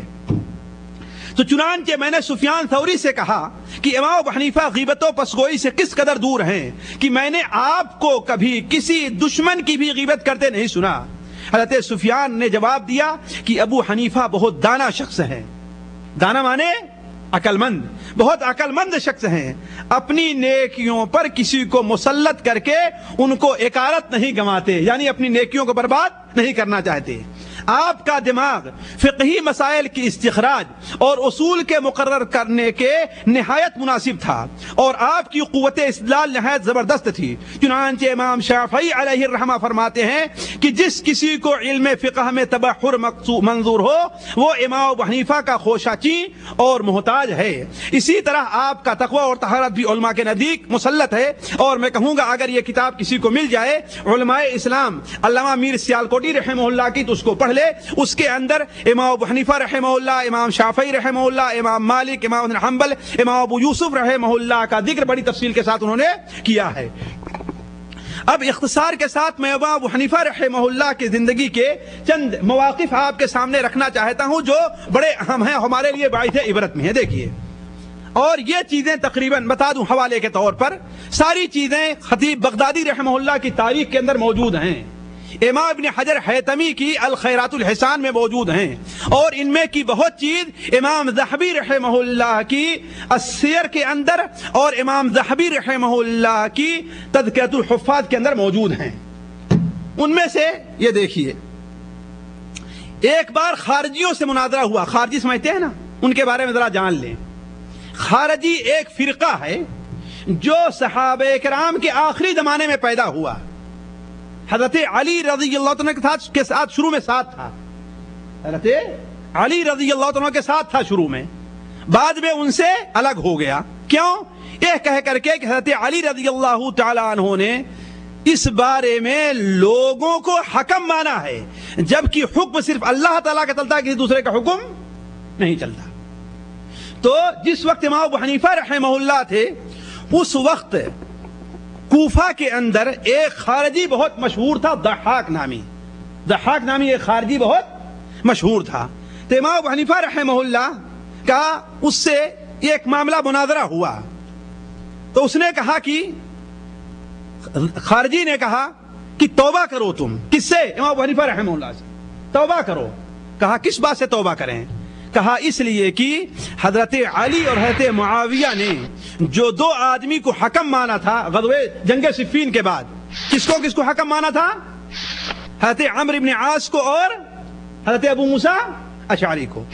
ان دونوں کو جب حکم مانا تھا تو کفر کیا تھا، نعوذ باللہ من ذالک۔ حضرت علی کفر کر سکتے ہیں، لیکن جب عقل الٹی ہو جاتی ہے، انسان کی سمجھ الٹی ہو جائے تو اسی قسم کی باتیں ظاہر ہوا کرتی ہیں۔ اسی لیے میں کہتا ہوں جو لوگ اردو سے علم حاصل کرتے ہیں یا جو چھوٹے طالب علم ہیں، انہیں اپنی سمجھ سے اور صرف اردو پڑھ کر کے یا دو چار حدیثیں پڑھ کر کے اپنی طرف سے کوئی مسئلہ متعین نہیں کرنا چاہیے جب تک کہ اس بارے میں یہ نہ دیکھ لیں کہ اہل علم کیا کہتے ہیں۔ اس کی ایک مثال میں دیتا ہوں۔ سنن ابو داؤد کے اندر ایک روایت ہے کہ اللہ کے رسول صلی اللہ علیہ وسلم نے کھڑے ہو کر جوتا پہننے سے منع فرمایا۔ اسی لیے میں کہتا ہوں جو لوگ اردو سے علم حاصل کرتے ہیں یا جو چھوٹے طالب علم ہیں، انہیں اپنی سمجھ سے اور صرف اردو پڑھ کر کے یا دو چار حدیثیں پڑھ کر کے اپنی طرف سے کوئی مسئلہ متعین نہیں کرنا چاہیے جب تک کہ اس بارے میں یہ نہ دیکھ لیں کہ اہل علم کیا کہتے ہیں۔ اس کی ایک مثال میں دیتا ہوں۔ سنن ابو داؤد کے اندر ایک روایت ہے کہ اللہ کے رسول صلی اللہ علیہ وسلم نے کھڑے ہو کر جوتا پہننے سے منع فرمایا ہے نا؟ سنن ابو داؤد میں روایت ہے، کھڑے ہو کر کے جوتا پہننے سے منع فرمایا، اور جو لفظ استعمال کیا گیا ہے اس کا ترجمہ میں جوتا کر رہا ہوں نا، حالانکہ وہ نال کا لفظ ہے جس کا اطلاق چپل کے اوپر بھی ہوا کرتا ہے، یہ ہے نا، یعنی بوٹ کے اوپر بھی ہوگا، چپل کے اوپر بھی ہوگا، اور سلیپر کے اوپر بھی، ہر ایک کے اوپر اس کا اطلاق ہوا کرتا ہے۔ لیکن سوال یہ ہے کہ آخر آپ صلی اللہ علیہ وسلم نے جو یہ فرمایا ہے کہ کوئی آدمی اپنا جوتا یا چپل کھڑے ہو کر کے نہ پہنے، اس سلسلے میں علماء نے کیا سمجھا ہے؟ اس سے یہ سوچنے کی بات ہے، ورنہ ہم نے اپنے بعض لوگوں کو دیکھا کہ یہ جو دو بدھی والا چپل ہوتا ہے نا، اس کو ہی بیٹھ کر کے پہنتے ہیں، نعوذ باللہ من ذالک۔ یہ غلطی کیا ہوئی ہے؟ اس لیے کہ اہل علم کی بات کا تم نے لحاظ نہیں کیا ہے، اردو پڑھ کر کے یا صرف ایک حدیث کو پڑھ کر کے اپنی طرف سے اس کا معنی متعین کیا ہے، اور یہی سب سے بڑی گمراہی ہے۔ خارجیوں نے یہی بڑی گمراہی کی تھی کہ صحابہ کرام حدیث کا کیا مفہوم سمجھتے ہیں، صحابہ کرام آیت کا کیا مفہوم سمجھتے ہیں، اس سے قطع نظر اس سے الگ ہو کر کے آیت اور حدیث کا مفہوم اپنے طور متعین کرنا شروع کیا تھا۔ یہ سب سے بڑی غلطی ان کی تھی۔ تو یہ دیکھا جائے کہ آپ نے فرمایا جوتا یا چپل کھڑے ہو کر کے نہ پہنو، تو اس سے کون سا جوتا مراد ہے؟ علماء نے اس سے وہ جوتا مراد لیا ہے جو باندھا جاتا ہے، اور ظاہر بات ہے ایسے جوتا کو انسان کھڑے ہو کر کے پہنے اور پاؤں اٹھائے گا باندھنے کے لیے تو گرنے کا ڈر ہے کہ نہیں گرنے کا ڈر ہے کہ نہیں؟ تو بیٹھ کر پہننے میں آسانی ہے، کھڑے ہو کر پہننے میں آسانی ہے۔ کھڑے ہو کر پہننے کی صورت میں خطرہ ہے گر نہ جائے انسان، اسی لیے آپ نے کہا کہ بیٹھ کر کے پہنا کرو۔ اور اگر ان چپلوں کے اوپر بھی حکم لگا دیا جائے تو بھلا بتائیے بیٹھ کر پہننا آسان ہے کھڑے ہو کر پہننا آسان ہے اس چپلوں کا؟ جی یہ چپل ظاہر کھڑے ہو کر پہننا آسان ہے۔ تو میں عرض کر رہا تھا کہ ایسے لوگ جو چھوٹے طالب علم ہوں یا اردو پڑھتے حدیثیں پڑھتے ہوں، انہیں کسی حدیث کا مفہوم متعین کرنے کے لیے ضروری ہے کہ پہلے دیکھیں کہ اہل علم اس بارے میں کیا کہتے ہیں۔ تو نعوذ باللہ من ذالک حضرت علی رضی اللہ عنہ کفر کر سکتے ہیں؟ حاشا للہ، حاشا للہ۔ بلکہ اگر کوئی یہ کہے کہ آج سورج نہیں نکلے گا، سورج ٹھیک دوپہر میں ہو اور کہے کہ سورج نہیں نکلا ہے، تو اس کی بات کی تصدیق تو کی جا سکتی ہے، لیکن اس کی تصدیق نہیں کی جا سکتی ہے کہ علی رضی اللہ عنہ کفر کریں گے۔ نعوذ باللہ من ذالک، حاشا للہ۔ کیوں؟ اس لیے کہ اللہ تبارک و تعالی نے اور اللہ کے رسول صلی اللہ علیہ وسلم نے ان کی فضیلت بیان کر دی ہے، اس لیے ان کے بارے میں شک کرنا یہ بھی کفر ہے ساتھیوں۔ تو امام ابو حنیفہ رحمہ اللہ سے خارجی نے کیا کہا کہ حکمین کے معاملے کو جو تم جائز سمجھتے ہو اس بارے میں توبہ کرو تم۔ تو کہا کس چیز سے توبہ کریں؟ کہا کس سے توبہ کرو؟ کہا تم مجھ سے مناظرہ کرو گے؟ کہا ہاں ٹھیک ہے مناظرہ کرنے کے لیے تیار ہوں۔ کہا اچھا یہ بتاؤ ہمارے تمہارے درمیان میں جب مناظرہ ہوگا تو اس کا فیصلہ کون کرے گا؟ اس کا فیصلہ کون کرے گا؟ کہا جس کسی آدمی کو آپ حکم بنا لیں کہ وہ فیصلہ کرے اس کی بات ہم مان لیں گے۔ تو کہا ٹھیک ہے اے فلاں شخص ایسا کرو کہ ہم دونوں بحث کر رہے ہیں اور تم درمیان میں فیصلہ کر دینا۔ کہا ٹھیک ہے موافق ہو؟ کہا موافق ہیں۔ کہا ارے بے وقوف کہیں کے، تم جو ہے ایک عام آدمی کو فیصلہ کرنے والا ماننے کے لیے تیار ہو گئے اور دو صحابی کو فیصلہ کرنے والا ماننے کے لیے تیار نہیں ہو۔ سوچنے کی بات ہے، ہمارا تمہارا معاملہ ہے مناظرے کا، اس میں ایک آدمی کو تم نے فیصلہ ماننے کے لیے تیار ان کا فیصلہ کے لیے تیار ہو گئے تم، لیکن پوری امت کا مسئلہ ہو، پوری امت کا مسئلہ ہے اور دو صحابی جو اللہ کے رسول کے ساتھی ہیں ہے نا، ان کے بارے میں فیصلہ ماننے کے لیے تیار نہیں ہو سکتے۔ اسی طریقے سے ایک رافضی بدبخت نے کیا کہہ دیا کہ حضرت عثمان غنی یہودی تھے، نعوذ باللہ من ذالک۔ بھلا بتائیے جنہیں اللہ کے رسول اپنی دو بیٹیاں دے وہ یہودی ہو سکتا ہے؟ میں یہ بتا رہا تھا کہ وہاں حنیفہ رحمہ اللہ اس عہد میں جو تھے رافضیوں کے، خارجیوں کے، معتزلہ کے، اللہ تعالیٰ نے ان کے جواب دینے ہی کے لیے پیدا کیا تھا اللہ تعالیٰ نے انہیں، اور کوفہ کے اندر انہیں اسی لیے بیٹھایا تھا تاکہ ان نالائقوں کا، ان بددین لوگوں کا جواب دے سکے کوئی۔ تو کہا انہوں نے سنا کہ وہ کہتا ہے کہ حضرت عثمان کیا تھے؟ نعوذ باللہ من ذالک، زبان سے ادا کرنا مشکل ہوتا ہے۔ کہتے عثمان غنی جن کے بارے میں اللہ کے رسول نے کیا بیان فرمایا کہ ہماری امت میں سب سے شرمیلا آدمی کون ہے؟ حضرت عثمان غنی ہے۔ تو حضرت امام ابو حنیفہ رحمہ اللہ اس شخص کو خاموش کرنا چاہے، چنانچہ ایک دن اس کے یہاں جاتے ہیں اور کہتے ہیں تمہاری فلاں جو لڑکی ہے میں فلاں آدمی کی طرف سے اس کی مگنی کرنے کے لیے آیا ہوں۔ کہتا ہے وہ کیسا شخص ہے؟ کہا کہ بہت مالدار ہے، بڑا ہی خوبصورت ہے، بہت اچھے پیسے والا ہے، بہت ہی نیک آدمی ہے، ہر قسم کی خوبیاں اس میں موجود ہیں۔ تو کہا اور؟ کہا لیکن ایک خرابی ہے کہ وہ یہودی ہے، ایک خرابی ہے کہ وہ یہودی ہے۔ بڑا ناراض ہوا کہ عجیب آدمی تم ہو، ایک یہودی کے لیے میری لڑکی کی منگنی کرنے آئے ہو۔ کہا بدبخت کہیں کہ تو اپنی لڑکی کے لیے یہودی کو دولہا بننا تو پسند نہیں کرتا، اور اللہ کے رسول صلی اللہ علیہ وسلم اپنی دو لڑکیوں کے لیے کسی یہودی کو دولہا بننا پسند کریں گے؟ بتاؤ، اللہ کے رسول صلی اللہ علیہ وسلم کسی کو پسند کریں گے؟ کہا بالکل خاموش، چپ چاپ ہو گیا، کوئی جواب نہیں بن پایا۔ اسی طریقے سے امام ابو حنیفہ رحمہ اللہ کی ذرا عقل دیکھیے کہ ایک شخص ربیع جو منصور ابو جعفر المنصور، جیسے کہ بھی عرض کریں کہ امام ابو حنیفہ رحمہ اللہ کو اس نے قاضی بنانا چاہا، تو ان کے پاس گئے۔ تو ایک مسئلہ بیان کر دوں آپ کے سامنے تو اس کو سمجھنے میں آسانی ہوگی۔ آپ نے کہا قسم خدا کی، اللہ کی قسم، میں یہ گلاس یا اس کے اندر جو پانی ہے، دودھ ہے، چائے ہے، اسے میں پیوں گا، ٹھیک ہے نا؟ آپ نے قسم کھا لی اور کہہ دیا کہ انشاءاللہ، تو اگر آپ نہ پیے پھر بھی آپ پر کوئی گناہ نہیں ہوگا، ہے کہ نہیں؟ اور اگر آپ نے انشاءاللہ نہ کہا اور نہ پیے تو آپ کے اوپر کیا ہوگا؟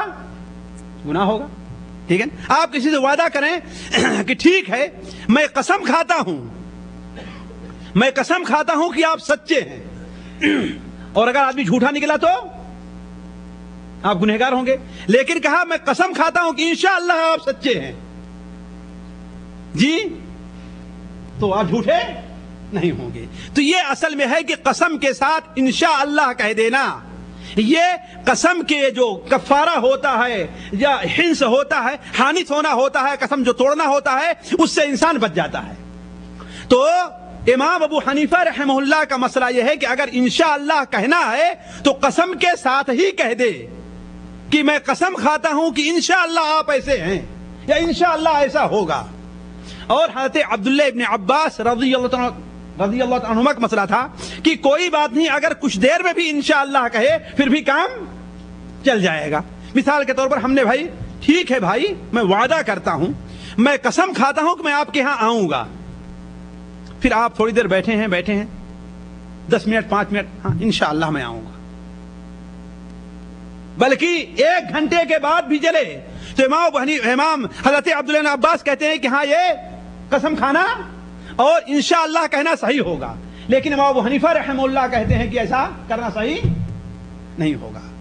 تو ربیع جو منصور کا حاجب تھا، پہرے دار تھا، اس نے کہا کہ اے امیر المؤمنین، یہ ابو حنیفہ جو ہے نا آپ کے دادا کی مخالفت کرتے ہیں، آپ کے دادا کی مخالفت کرتے ہیں، یعنی یہ کہتے ہیں قسم کے ساتھ ہی انشاءاللہ کہنا ضروری ہے، اور آپ کے دادا کہتے ہیں کہ انشاءاللہ کہنا قسم سے ضروری نہیں ہے۔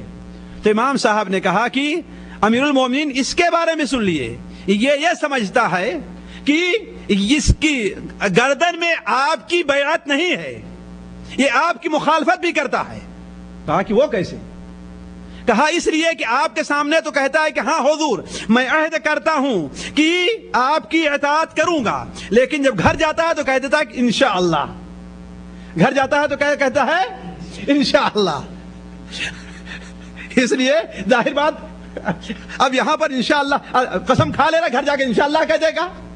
تو منصور نے کہا ربیع سے کہ دیکھو ابو حنیفہ کے منہ نہ لگو، اس سے تو تم جیت نہیں سکتے۔ تو جب باہر نکلنے لگے تو ربیع نے کہا کہ آج تو آپ نے مجھے قتل کرا دینا چاہا تھا، آپ نے مجھے قتل کرا دینا چاہا تھا۔ کہا وہ کیوں؟ کہا کہ آپ نے ایسا کہا کہ تم نے میرے ساتھ برا کرنا چاہا ہے کہ نہیں ہے، تم نے میرے ساتھ دھوکہ کرنا چاہا، تو ہم نے اپنی بھی جان بچا لی اور تمہاری بھی جان بچا لی، ہم نے اپنی بھی جان بچا لی اور تمہاری بھی جان بچا لی، اس لیے کہ میں خاموش رہ جاتا تو امیر المومنین میرے بارے میں بددن ہو جاتے اور مجھے قتل بھی کر سکتے تھے کہ ہاں بھائی میں ان کے دادا کی مخالفت کرتا ہوں۔ تو عرض کرنے کا مقصد امام ابو حنیفہ رحمہ اللہ کو اللہ تبارک و تعالیٰ نے اس قسم کی عقل سے نوازا تھا، اور اللہ تعالیٰ نے انہیں بڑی عقل اور بڑی سمجھ عطا فرمائی تھی۔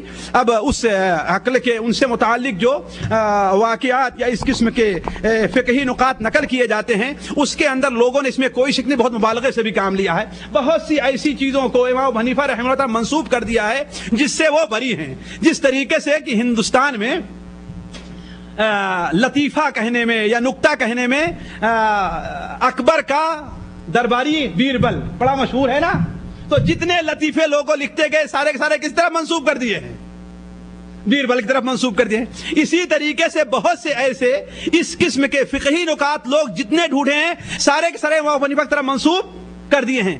حالانکہ ساتھیوں بات ایسی چیز ہوتی ہے جس سے امام ابو حنیفہ رحمہ اللہ کی ذات بالکل بری ہو سکتی ہے۔ اس کی ایک مثال میں دیتا ہوں، اسی لیے میں کہتا ہوں ساتھیوں کسی کی محبت میں پڑھ کر کے اس قدر غلو نہیں کرنا چاہیے کہ اس کی طرف ایسی باتیں منسوب کر دے جس سے اس کی ذات بری ہو۔ مثال کے طور پر الخیرات الحسان کے اندر، تاریخ بغداد کے اندر ایک قصہ نقل کرتے ہیں لوگ، لیکن میں یقینی طور سے سمجھتا ہوں کہ یہ غلط ہے، اس لیے کہ امام ابو حنیفہ رحمہ اللہ ایسا نہیں کر سکتے اور نہ ان کا شاگرد ایسا کر سکتا ہے۔ وہ واقعہ کیا بیان کرتے ہیں کہ ایک بار امام ابو یوسف رحمہ اللہ بیمار ہوئے۔ امام ابو یوسف کون تھے؟ امام ابو حنیفہ کے سب سے بڑے شاگرد تھے۔ بیمار ہوئے تو امام ابو حنیفہ رحمہ اللہ نے کہا کہ یہ نوجوان اگر انتقال کر گیا تو پھر اس جیسا نوجوان دنیا میں نہیں رہ جائے گا، ایسا علم والا دنیا میں نہیں رہ جائے گا۔ تو لوگ یہ بات جا کر امام ابو یوسف رحمہ اللہ سے کہے تو امام ابو یوسف رحمہ اللہ سمجھے کہ اب تو میں بہت بڑا عالم ہو گیا ہوں، اس لیے میں کہتا ہوں میں اس کو قبول نہیں کرتا۔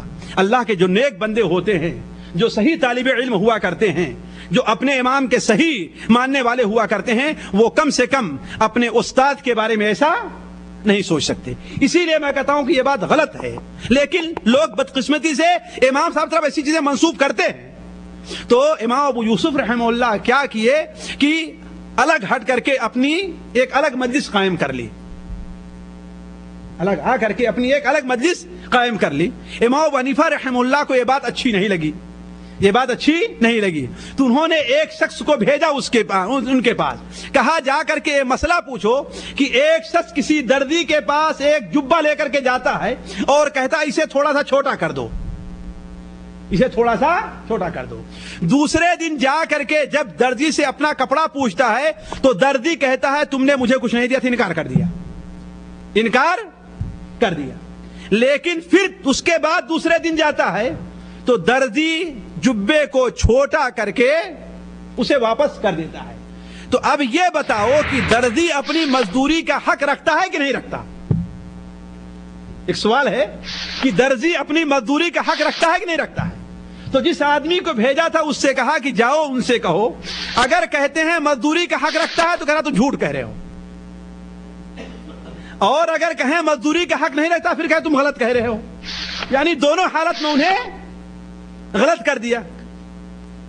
تو امام ابو یوسف کا تو شخص آتا ہے اور کہتا ہے کہ اے امام صاحب یہ بتائیے کہ اگر کوئی شخص کسی دردی کو کوئی کپڑا چھوٹا کرنے کے لیے دیتا ہے، پہلے دن دردی انکار کر دیتا ہے، دوسرے دن چھوٹا کر کے دیتا ہے، تو اب دردی اپنی مزدوری کا حق رکھتا ہے کہ نہیں رکھتا؟ امام ابو یوسف نے پہلے تو کہا کہ رکھتا ہے، تو اس نے کہا نہیں غلط کہہ رہے ہیں آپ۔ پھر کہا نہیں رکھتا ہے تو کہتے ہیں پھر بھی غلط کہہ رہے ہیں آپ۔ بالکل بچوں کا کھیل ہے۔ ظاہر بات اماموں سے اتنے بڑے لوگ جنہوں نے اللہ کے علم کے لیے، اللہ کے دین کے لیے، مذہب اسلام اپنی زندگی وقف کر دی ہو، اس قسم کی بچکانہ باتیں ان سے صادر نہیں ہوتی۔ یہ لوگوں نے بسا اوقات لوگ کسی کو مقام بڑھانے کے لیے ایسی باتیں کہہ جاتے ہیں جو ان کے منصب کے سراسر خلاف رہا کرتی ہے۔ جس طریقے سے آپ کرامتیں بزرگوں کی سنتے ہوں گے، ہے نا، عبد القادر جیلانی رحمہ اللہ کے ہیں، معین الدین چشتی رحمہ اللہ کے ہیں، اس قسم کی ان کی ایسی کرامات ہمارے سامنے پیش کی جاتی ہیں جو سراسر کفر اور شرک رہا کرتی ہیں اور جس میں خود ان کی جو ہے توہین رہا کرتی ہے۔ یہ تو بالکل وہی ہندوانہ بات ہے کہ جس طریقے سے ہندو بدبخت جو ہیں وہ کرشن کو خدا بھی مانتے ہیں اور دودھ کو چرانے والا بھی مانتے ہیں، دودھ چوری کر کے پیا کرتے تھے، ہے کہ نہیں؟ ان کو خدا بھی مانتے ہیں اور کیا کہتے ہیں؟ وہ دودھ چوری کر کے مارا کرتے تھے۔ رام کو خدا بھی مانتے ہیں اور ابھی مانتے ہیں کہ ہاں ان کی بیوی کو کوئی آدمی اٹھا کر چلا بھی جا سکتا ہے۔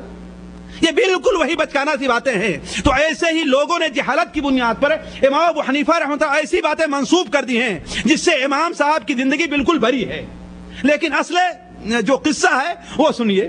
تو امام ابو یوسف نے جب کہا کہ ہر حالت میں مجھے غلط کہہ رہا ہے، تو اپنی جگہ سے اٹھے اور بھاگتے ہوئے امام ابو حنیفہ رحمہ اللہ کے پاس آئے اور کہا کہ یہ بتائیے ہمارے استاد جی کہ اگر کوئی شخص کسی دردی کو کپڑا چھوٹا کرنے کے لیے دیتا ہے اور وہ پہلے دن انکار کرتا ہے، دوسرے دن اسے دیتا ہے اور وہ چھوٹا کیا ہوا ہے، تو دردی مزدوری کا حق رکھتا ہے کہ نہیں رکھتا ہے؟ امام صاحب نے کہا کہ اچھا ہاں اسی دھوبی کے مسئلے نے آپ کو یہاں لے کر کے آیا ہے، دھوبی کا مسئلہ آپ کو لے کر کے آیا ہے، تو سن لو، اگر اس نے انکار کرنے سے پہلے چھوٹا کیا ہے، انکار کرنے سے پہلے چھوٹا کیا ہے، تو اس کا مطلب یہ ہے کہ وہ مزدوری کا حق رکھتا ہے. کیوں؟ اس لیے کہ اس نے اپنے لیے چھوٹا نہیں کیا تھا. اور اگر انکار کرنے کے بعد چھوٹا کرتا ہے کہ اب تو ہمارا ہو گیا ہے، تو اب مزدوری کا حق نہیں رکھتا. کیوں؟ اس لیے کہ اس نے اپنے لیے چھوٹا کیا.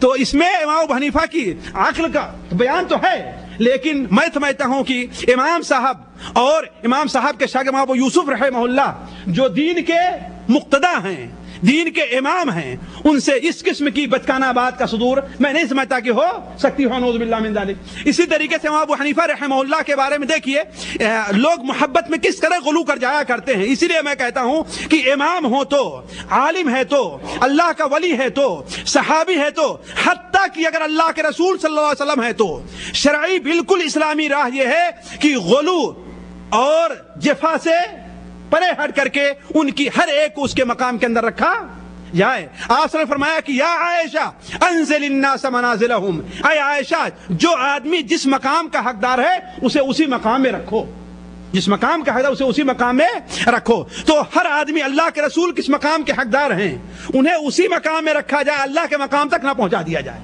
امام کس مقام کے حقدار ہیں انہیں اسی مقام میں رکھا جائے اور ہر نبی کے مقام تک انہیں نہ پہنچایا جائے، اور نہ ہی ان کے مقام کو اتنا نیچا کیا جائے کہ انہیں نعوذ باللہ من ذالک جھوٹ بولنے والا، ہیلے بہانے کرنے والا اور اس قسم کی سیاست چلنے والا جو عام بازاری لوگوں کا کام ہوا کرتا ہے. مثال کے طور پر امام ابو حنیفہ رحمہ اللہ کے بارے میں بیان کرتے ہیں کہ ان کے استاد حماد ابن ابی سلیمان امام ابو حنیفہ اپنے بغل بیٹھایا کرتے تھے اور کہتے تھے کہ میرا سب سے بہتر شاگرد اور سب سے زیادہ جاننے والا شاگرد یہی ہے. ایک بار امام حماد کو کہیں سفر میں جانے کی ضرورت پڑی، اس لیے کہ ان کا کوئی عزیز انتقال کر گیا اور اس کے وارث صرف امام حماد ابن سلیمان بن رہے تھے. جب وہ چلے گئے تو امام ابو حنیفہ رحمہ اللہ ان کی جگہ پر بیٹھ گئے اور اب یہ سمجھ لیا کہ اب تو میں امام بننے کے لائق ہو گیا ہوں. اس لیے میں کہتا نعوذ باللہ من ذالک امام ایسا نہیں کہتا، وہ تواضع سے کام لیتا ہے، عاجزی سے کام لیتا ہے، فخر سے کام نہیں لیتا. لہذا انہوں نے امام حماد کے بجائے اپنی ایک الگ مجلس بنا لی اور فتویٰ دیا تو 60 فتوے دیے ہیں. کتنے فتوے دیے؟ 60 فتوے دیے، جن میں سے 40 کے اندر تو سچ بات کہی ہے اور 20 فتوے انہوں نے غلط دیے ہیں. نعوذ باللہ من ذالک. میں اس کو ماننے کے لیے تیار نہیں ہوں، ہے نا. تو جب حماد ابن ابی سلیمان کے پاس اوپر پیش کیا گیا تو کہا کہ یہاں انہوں نے غلطی کی ہے، اس لیے پھر امام صاحب آ کر کے ان کے مجلس کے اندر بیٹھنا شروع کر دیے. تو میں عرض کر رہا تھا اس قسم کی چیزوں سے بچنا چاہیے. اب آخر میں یہ ہے کہ امام ابو حنیفہ رحمہ اللہ کی آخری زندگی کس طریقے سے گزری یہ جاننے کے. دیکھیے امام ابو حنیفہ رحمہ اللہ نہایت ہی پرہیزگار تھے، نہایت ہی متقی تھے، اللہ تعالیٰ کا سخت خوف رکھنے والے تھے.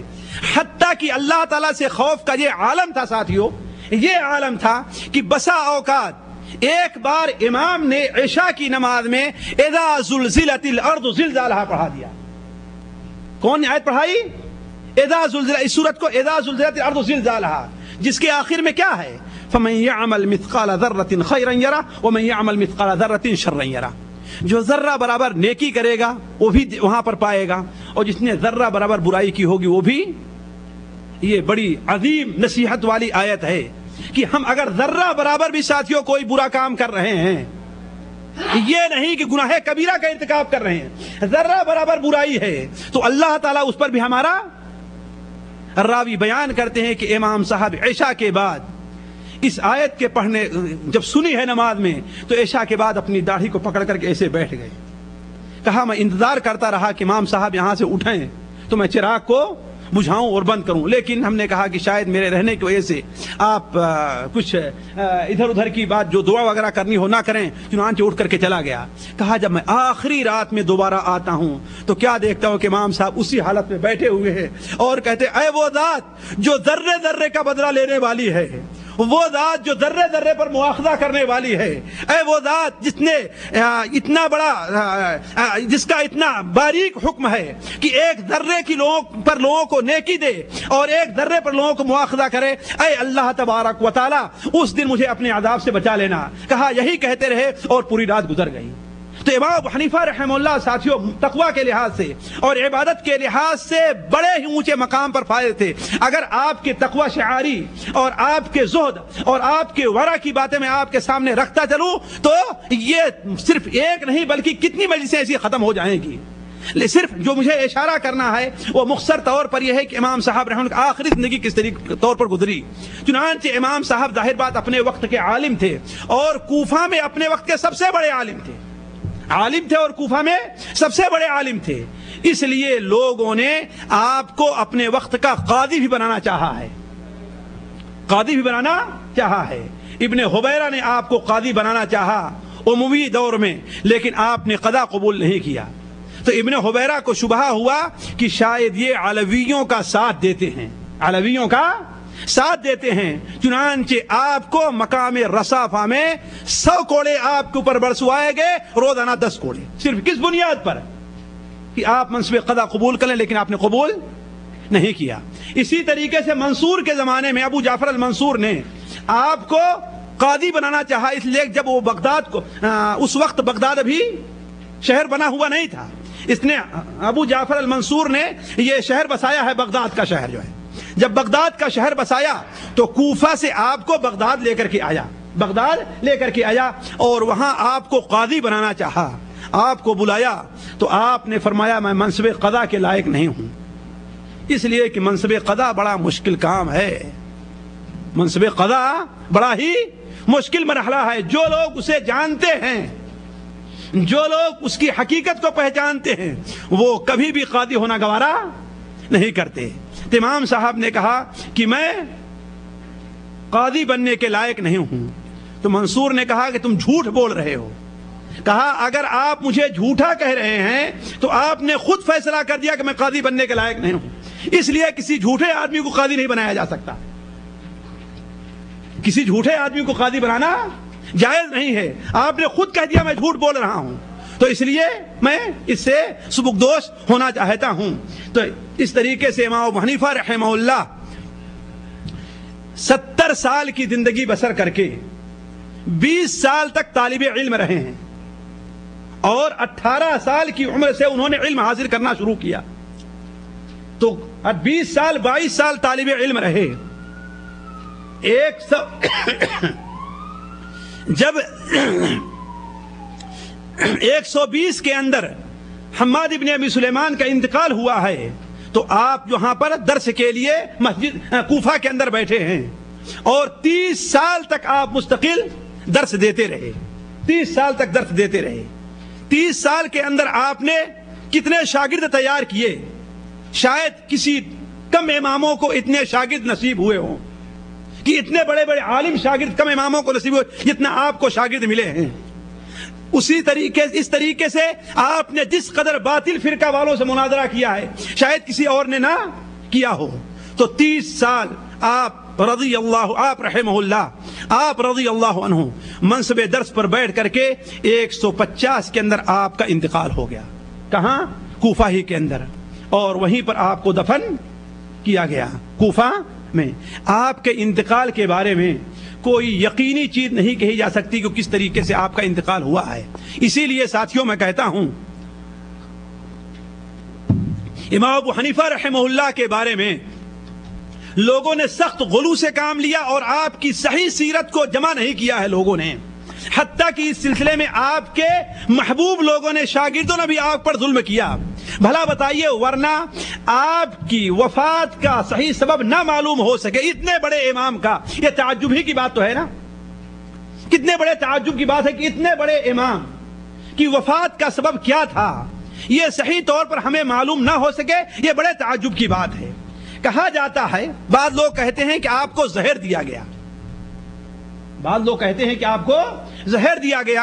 امام ذہبی رحمہ اللہ نے اسی کی ذرا سا تائید کی ہے، اور وہ ہو سکتا ہے اس طریقے سے ہو کہ آپ پر جب قضا کا منصب پیش کیا گیا اور آپ نے اس کو قبول نہیں کیا، آپ نے اسے قبول نہیں کیا، تو منصور نے اٹھا کر کے آپ کو جیل میں ڈال دیا، ابو جعفر المنصور نے آپ کو جیل میں ڈال دیا اور وہیں پر زہر دے کر کے آپ کو مروا دیا۔ دوسری بات یہ کہی جاتی ہے کہ آپ نے جب منصب قضا نہیں قبول کیا تو ابو جعفر المنصور نے آپ کو جیل میں ڈالا اور اسی میں پڑے پڑے آپ کا وہیں پر انتقال ہو گیا۔ یہ دونوں باتیں تقریباً قریب ہو سکتی ہے، جب آپ کو جیل میں ڈالا تو آپ کو زہر دے دیا گیا ہو، لیکن بہت سے عالم کہتے ہیں کہ جیل کے اندر آپ کا انتقال ہونا یہ صحیح نہیں ہے، بلکہ جیل سے باہر آپ کا انتقال ہوا تھا۔ اس کی تاریخ کے اندر اس کا وجہ یہ ملتی ہے کہ آپ رضی اللہ عنہ نے، آپ رحمہ اللہ نے شروع میں تو منصب قضا قبول نہیں کیا، لیکن جب بات بگڑتی نظر آئی، جیل اور کوڑے برسانے کی بات آئی اور یہاں تک آپ نے سن لیا کہ آپ کو کسی بھی طریقے سے معاف نہیں کیا جائے گا الا کہ آپ منصب قضا قبول کر لیں، تو آپ نے مصلحت کے پیش نظر منصب قضا کو قبول کر لیا۔ لیکن آپ جب قضا کے لیے بیٹھے ہیں تو دیکھیے آپ کا زہد یہ تھا، آپ کا تقوی اور پرہیزگاری یہ تھی کہ آپ کے پاس دو آدمی آتے ہیں، آپ کے پاس دو آدمی آتے ہیں، ایک برتنوں کا بیچنے والا آتا ہے اور کہتا ہے فلاں آدمی نے مجھ سے پیتے کا ایک برتن لیا تھا اور اس کے 2 درہم ابھی میرے 2 درہم ابھی اس کے اوپر باقی رہ گئے ہیں۔ امام صاحب نے کہا تمہارے پاس کوئی دلیل ہے؟ کہا کہ نہیں۔ مدعا علیہ سے پوچھا تو کہتا وہ جھوٹ کہہ رہا ہے۔ مدعی سے کہا تم کیا کہتے ہو؟ تو مدعی نے کہا کہ اگر یہ قسم کھا لے کہ ہمارے 2 درہم اس کے اوپر نہیں ہیں تو میں معاف کرتا ہوں۔ چنانچہ اسے قسم کھلوانے لگے امام صاحب رحمہ اللہ اور کہا کہ کہو اس اللہ کی میں قسم کھاتا ہوں جس کے علاوہ کوئی عبادت کے لائق نہیں ہے۔ اس نے کہا اس اللہ کی قسم کھاتا ہوں میں جس کے علاوہ کوئی عبادت کے لائق نہیں ہے، اور امام صاحب نے سمجھ لیا کہ اب یہ جھوٹی قسم کھا لے گا، اور ظاہر بات جھوٹی قسم کھانے کا انجام بڑا برا ہوتا ہے۔ عمومی طور پر اللہ تعالیٰ جھوٹی قسم کھانے والوں کو کبھی بھی معاف نہیں کرتا، اسی دنیا کے اندر ان کا بدلہ دے دیتا ہے خاص طور پر۔ اسی لیے ساتھیوں کسی کے حق سے متعلق جھوٹی قسم کھانے سے قطعاً پرہیز کرنا چاہیے۔ تو جب امام صاحب رحمہ اللہ نے دیکھا کہ یہ تو جھوٹی قسم بھی کھا لے گا تو کہا کہ اچھا بس کرو، اور اپنے جیب کے اندر ہاتھ ڈالا اور 2 درہم نکال کر کے مدعی کو دے دیا کہ اچھا لو لے جاؤ۔ کہا اب تو تم راضی ہو گئے؟ کہا ہاں۔ کہا اس بات کا امام صاحب پر اتنا اثر ہوا کہ آپ 2 یا 3 دن تک بیمار رہے۔ اس بات کا اثر ہوا کہ اللہ کا نام لے کر کے بھی، اللہ کی وحدانیت کے اقرار کر کے بھی کوئی آدمی جھوٹی قسم کھا سکتا ہے؟ اتنا اثر ہوا کہ آپ بیمار ہوئے اور اسی حالت میں آپ کا انتقال ہو گیا۔ اللہ تعالیٰ سے دعا ہے کہ اللہ تعالیٰ امام صاحب رحمہ اللہ کو کی مغفرت فرمائے، ان کے درجات کو بلند کرے، اور قیامت کے دن انہیں بہت زیادہ لوگوں میں بلند مقام پر عطا فرمائے۔ امام صاحب رحمہ اللہ جیسا کہ ہم نے ساتھیوں کہا نہایت ہی پرہیزگار ہونے کے ساتھ ساتھ اپنے پڑوسیوں کا بڑا سخت لحاظ کرتے تھے، اور یہ ایسا نقطہ میں اس لیے بیان کر رہا ہوں کہ آج پڑوسیوں کے پڑوس کا لحاظ ہم سے نہیں کیا جاتا۔ عمومی طور پر اس بارے میں لوگ کوتاہ تر نظر آتے ہیں۔ اپنے پڑوسیوں کو اپنی آواز سے تکلیف دینا، ان سے لڑائی کرنا، ان سے جھگڑا کرنا، ان کے سکھ اور دکھ کے اندر شریک نہ ہونا، یہ بہت بڑی بلا ہے جو ہمارے اندر پائی جاتی ہے، جبکہ امام صاحب رحمہ اللہ کا طریقہ اس کے خلاف رہا ہے۔ چنانچہ تاریخ بغداد وغیرہ میں ہے کہ امام صاحب رحمہ اللہ کا ایک پڑوسی تھا، امام صاحب رحمہ اللہ کا ایک پڑوسی تھا جو کہیں باہر کام کرتا تھا، موچی تھا، اور جب شام کو آتا تھا عشاء کے بعد تو شراب پی کر کے مست ہو جایا کرتا تھا، اور جب مست ہو جاتا تھا تو ایک شعر پڑھا کرتا تھا کہ اضاعونی وای فتن اضاعوا، لوگوں نے مجھے ضائع کر دیا، لوگ مجھے نہ سمجھ سکے، اور کس قسم کے نوجوان کو نہ سمجھ سکے؟ وہ نوجوان جو مصیبت اور پریشانی کے وقت لوگوں کے کام آتا ہے۔ ارے بدبخت تو شراب پی رہا ہے اور تو کس کام آنے والا ہے لوگوں کے؟ اور یہی پڑھتے پڑھتے وہ سو جایا کرتا تھا۔ اور امام صاحب رحمہ اللہ عبادت میں مشغول رہا کرتے تھے اور اس کی یہ باتوں کو سنتے تھے۔ ایک دن دیکھا کہ امام صاحب رحمہ اللہ اس کی آواز نہیں سن رہے ہیں. دوسرے دن دیکھا اس کی آواز نہیں سنا. پتہ لگایا کہ کیا ہوا. کہا معلوم یہ ہوا کہ کچھ امیر کے پولیس والے آئے اور شراب پینے کے جرم میں اور نشے میں آ کر کے ادھر ادھر کی بات اول فول بکنے کی جرم میں اسے پکڑ کر کے لے گئے ہیں. ہم ہوتے تو کیا کرتے کہ اچھا ہوا بدبخت تھا پکڑا گیا, ہے نا, اچھا بدبخت تھا پکڑا گیا, جانے دو, اسے جو ہے اس کی سزا مل جائے گی. لیکن امام صاحب نہیں, بلکہ امام صاحب رحمہ اللہ اپنی جگہ سے اٹھے. اس دن صبح جو عبادت کیا کرتے تھے وہ بھی نہیں کیے. یہ دیکھیے پڑوس کا خیال ہے. اپنی سواری کو منگایا, سواری پر بیٹھے اور امیر کے یہاں پہنچ گئے. امیر نے سنا کہ دروازے کے اوپر ابو حنیفہ ہیں. کہا انہیں آنے دو اور انہیں ان کی سواری سے نہیں اترنے دینا ہے, بلکہ میرے لیے یہ باعث شرف ہے کہ ان کی سواری میرے بساط اور میرے فرش کو روندے. چنانچہ امام صاحب رحمہ اللہ وہاں پہنچے اور کہا کہ حضرت, آپ کے پولیس والوں نے, آپ کے سی آئی ڈیوں نے آج رات ہمارے اس ایک پڑوسی کو پکڑ کر کے لے آئے ہیں, میں اس کی سفارش کے لیے آیا ہوں کہ اسے چھوڑ دیجیے. تو اس حاکم نے, امیر نے کیا کہا, صرف آپ کے پڑوسی کو نہیں بلکہ آج رات جتنے مجرم پکڑے گئے ہیں میں ساروں کو چھوڑ دے رہا ہوں, میں ساروں کو چھوڑ دے رہا ہوں.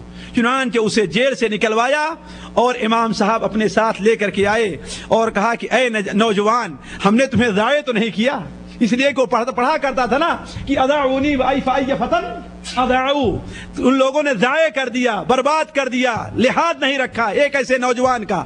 کہا اے نوجوان, ہم نے تجھے ضائع تو نہیں کیا.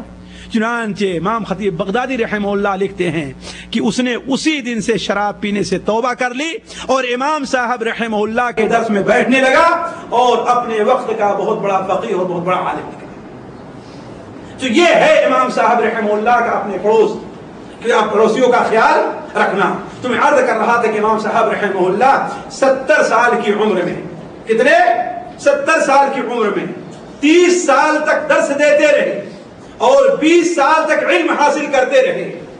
اس لیے ایک دو دن میں کوئی آدمی عالم نہیں بن جاتا. علم حاصل کرنے کے لیے ایک لمبی مدت کی ضرورت رہا کرتی ہے. ہمیں اور آپ کو یہ سبق لینا چاہیے, یہ نہیں کہ 4 سال 5 سال 6 سال مدرسے میں پڑھ لیے اور علامہ بن گئے. اب جو ہے امام ابو حنیفہ کی بھی تردید کرنے لگے, امام شافعی کی بھی تردید کرنے لگے, امام ابو حنیفہ اور امام احمد حنبل کی بھی تردید کرنے لگے, ابن تیمیہ کی بھی تردید, ہر ایک کی تردید کرنا شروع کر دیا. تم کیا ہو جو تردید کر رہے ہو؟ ایک خطیب کو اسی عنیدہ میں ہم نے سنا کیا کہتے ہیں کہ امام ابن تیمیہ نے اس بارے میں سخت ٹھوکر کھائی. ارے اللہ کے بندے, کہیں امام ابن تیمیہ کو ٹھوکر کھلانا, تو ٹھوکر نہیں کھا رہا ہے, خود ٹھوکر نہیں کھا رہا ہے. ہم ہیں کیا, ہم نے سیکھا کیا ہے, ہم نے پڑھا کیا ہے؟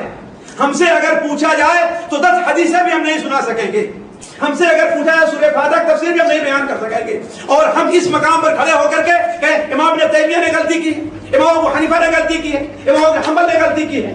ہر انسان اپنے مقام کو پہچانے کس مقام پر وہ کھڑا ہے, کس مقام پر وہ موجود ہے. تو میں عرض کر رہا تھا کہ 20 سال تک 22 سال تک انہوں نے علم حاصل کیا اور 30 سال تک وہ علم کو پھیلاتے رہے. اللہ تبارک و تعالی نے ان کے علم کے اندر برکت عطا فرمائی اور آج اس قدر ان کے ماننے والے ہیں. ظاہر بات ہے اس میں کچھ لوگ زیادتی بھی کر رہے ہیں اور بہت سے لوگ حق پر بھی ہیں. بہت سے لوگ امام ابو حنیفہ رحمہ اللہ کی صحیح تعلیم کے اوپر ہیں. چنانچہ امام ابو حنیفہ رحمہ اللہ کی تعلیم ہے. اس قدر علم حاصل کرنے کے باوجود بھی انہوں نے کیا کہا تھا, اذا صح الحدیث فہو مذہبی, اگر کوئی حدیث صحیح سند سے ثابت ہو جائے تو وہی میرا مذہب ہے. اے لوگو, میرے قول کو حدیث رسول کے مقابلے میں چھوڑ دینا, جہاں پر حدیث رسول آ جائے وہاں پر چھوڑ دیا جائے. میں علماء احناف سے متعلق ایک کتاب پڑھا, الجواہر المضیہ, اس کی پہلی جلد کے اندر ہم نے پڑھا ہے, اگر مجھ سے بھول نہیں ہو رہی ہے تو ایک امام ابو یوسف رحمہ اللہ کے شاگرد عصام ابن یوسف کے بارے میں آتا ہے کہ وہ رفع الیدین کیا کرتے تھے. حالانکہ امام ابو حنیفہ رحمہ اللہ کا مسلک یہ ہے کہ رکوع میں جاتے اور رکوع سے اٹھتے وقت رفع الیدین سنت نہیں ہے, لیکن وہ رفع الیدین کیا کرتے تھے اور وہ کہا کرتے تھے کہ ہمارے امام نے کہا ہے کہ اگر کوئی حدیث صحیح ہو جائے تو وہی میرا مذہب ہے, اور یہ حدیث ہمارے نزدیک صحیح ہے. انہوں نے کہا ہے کہ حدیث رسول کے مقابلے میرے قول کو چھوڑ دینا، اور یہ حدیث ہمارے نزدیک صحیح ہوئی لہذا ہم اسے چھوڑ دیتے ہیں. تو عرض کرنے کا مقصد یہ ہے کہ امام ابو حنیفہ رحمہ اللہ نے اتنے دنوں تک دین کی تبلیغ کرتے رہے اور اس دنیا سے رخصت ہو گئے. آخر میں ایک بات کہہ کر کے میں رخصت ہوتا ہوں، وہ یہ ہے کہ امام ابو حنیفہ رحمہ اللہ بغداد کے اندر آج بھی ان کی قبر معروف ہے، اور یہ ایک بدعت ہے جو ایک حاکم نے، سعد نامی ایک حاکم نے ایجاد کی ہے. کیوں؟ اس لیے کہ امام ابو حنیفہ رحمہ اللہ کا مسلک یہ ہے کہ قبر کے اوپر عمارت تعمیر کرنا، قبر کے اوپر عمارت تعمیر کرنا یا قبر کو پختہ بنانا جائز نہیں ہے. دوسری چیز یہ ہے کہ اس سلسلے میں ایک جھوٹا قصہ نقل کیا جاتا ہے. وہ کیا کہ امام شافعی رحمہ اللہ کہتے ہیں کہ میں بغداد میں ٹھہرا ہوا تھا، جب بھی مجھے کوئی مسئلہ درپیش ہوتا، کوئی پریشانی لاحق ہوتی، تو میں وضو کرتا، 2 رکعت نماز پڑھتا اور امام ابو حنیفہ رحمہ اللہ کی قبر پر پہنچ کر کے وہاں دعا کرتا تو اللہ تعالیٰ میری وہ ضرورت پوری کر دیتا. نعوذ باللہ من ذالک. یہ قصہ بھی جھوٹا اور من گڑھت ہے. علماء نے کہا کہ یہ امام شافعی کی طرف منسوب غلط روایت ہے. کیوں؟ اس لیے خود امام شافعی رحمہ اللہ کا مسئلہ ہے کہ قبر کے اوپر عبادت کرنا یا کسی قبر والے کا وسیلہ لینا جائز نہیں ہے. تو میں عرض کرنے کے بعد اماموں کی طرف ان کے بعد میں آنے والے لوگوں نے بہت سی ایسی چیزیں منسوب کر دی ہے جن سے وہ بالکل بری تھے. ہمیں چاہیے کہ افراط اور تفرید کے راہ سے الگ ہٹ کر کے، کمی اور زیادتی سے الگ ہٹ کر کے جو اصل امام کی تعلیم ہو اور شریعت کے موافق ہو اس کے مطابق عمل کیا جائے، اور جو شریعت سے ٹکراتی ہو اس بارے میں ان کا خود فیصلہ یہ ہے. اور اپنے سب سے بڑے شاگرد امام ابو یوسف رحمہ اللہ کو انہوں نے وصیت کی تھی کہ اے یوسف، ہر بات جو میں بیان کرتا ہوں اسے نہ لکھ لیا کرو. کیوں؟ اس لیے کہ آج ایک بات کو میں حق سمجھ رہا ہوں، کل اس سلسلے میں میرے سامنے کوئی حدیث آ جائے گی تو میں اس سے رجوع کر لوں گا. تو یہ ہے اصل اماموں کی اتباع. اللہ تعالیٰ سے دعا ہے کہ اللہ تعالیٰ ہمیں اور آپ کو اماموں کی صحیح سیرت کو سیکھنے اور ان کے طریقے کے مطابق عمل کرنے کی توفیق عطا فرمائے. اللہ تعالیٰ ان کی محبت کو ہمارے دلوں میں ڈال دے. اللہ تعالیٰ سے دعا ہے کہ اللہ تعالیٰ ہمیں اور آپ کو اور ان کو قیامت کے دن ایک جگہ اکٹھا کرے.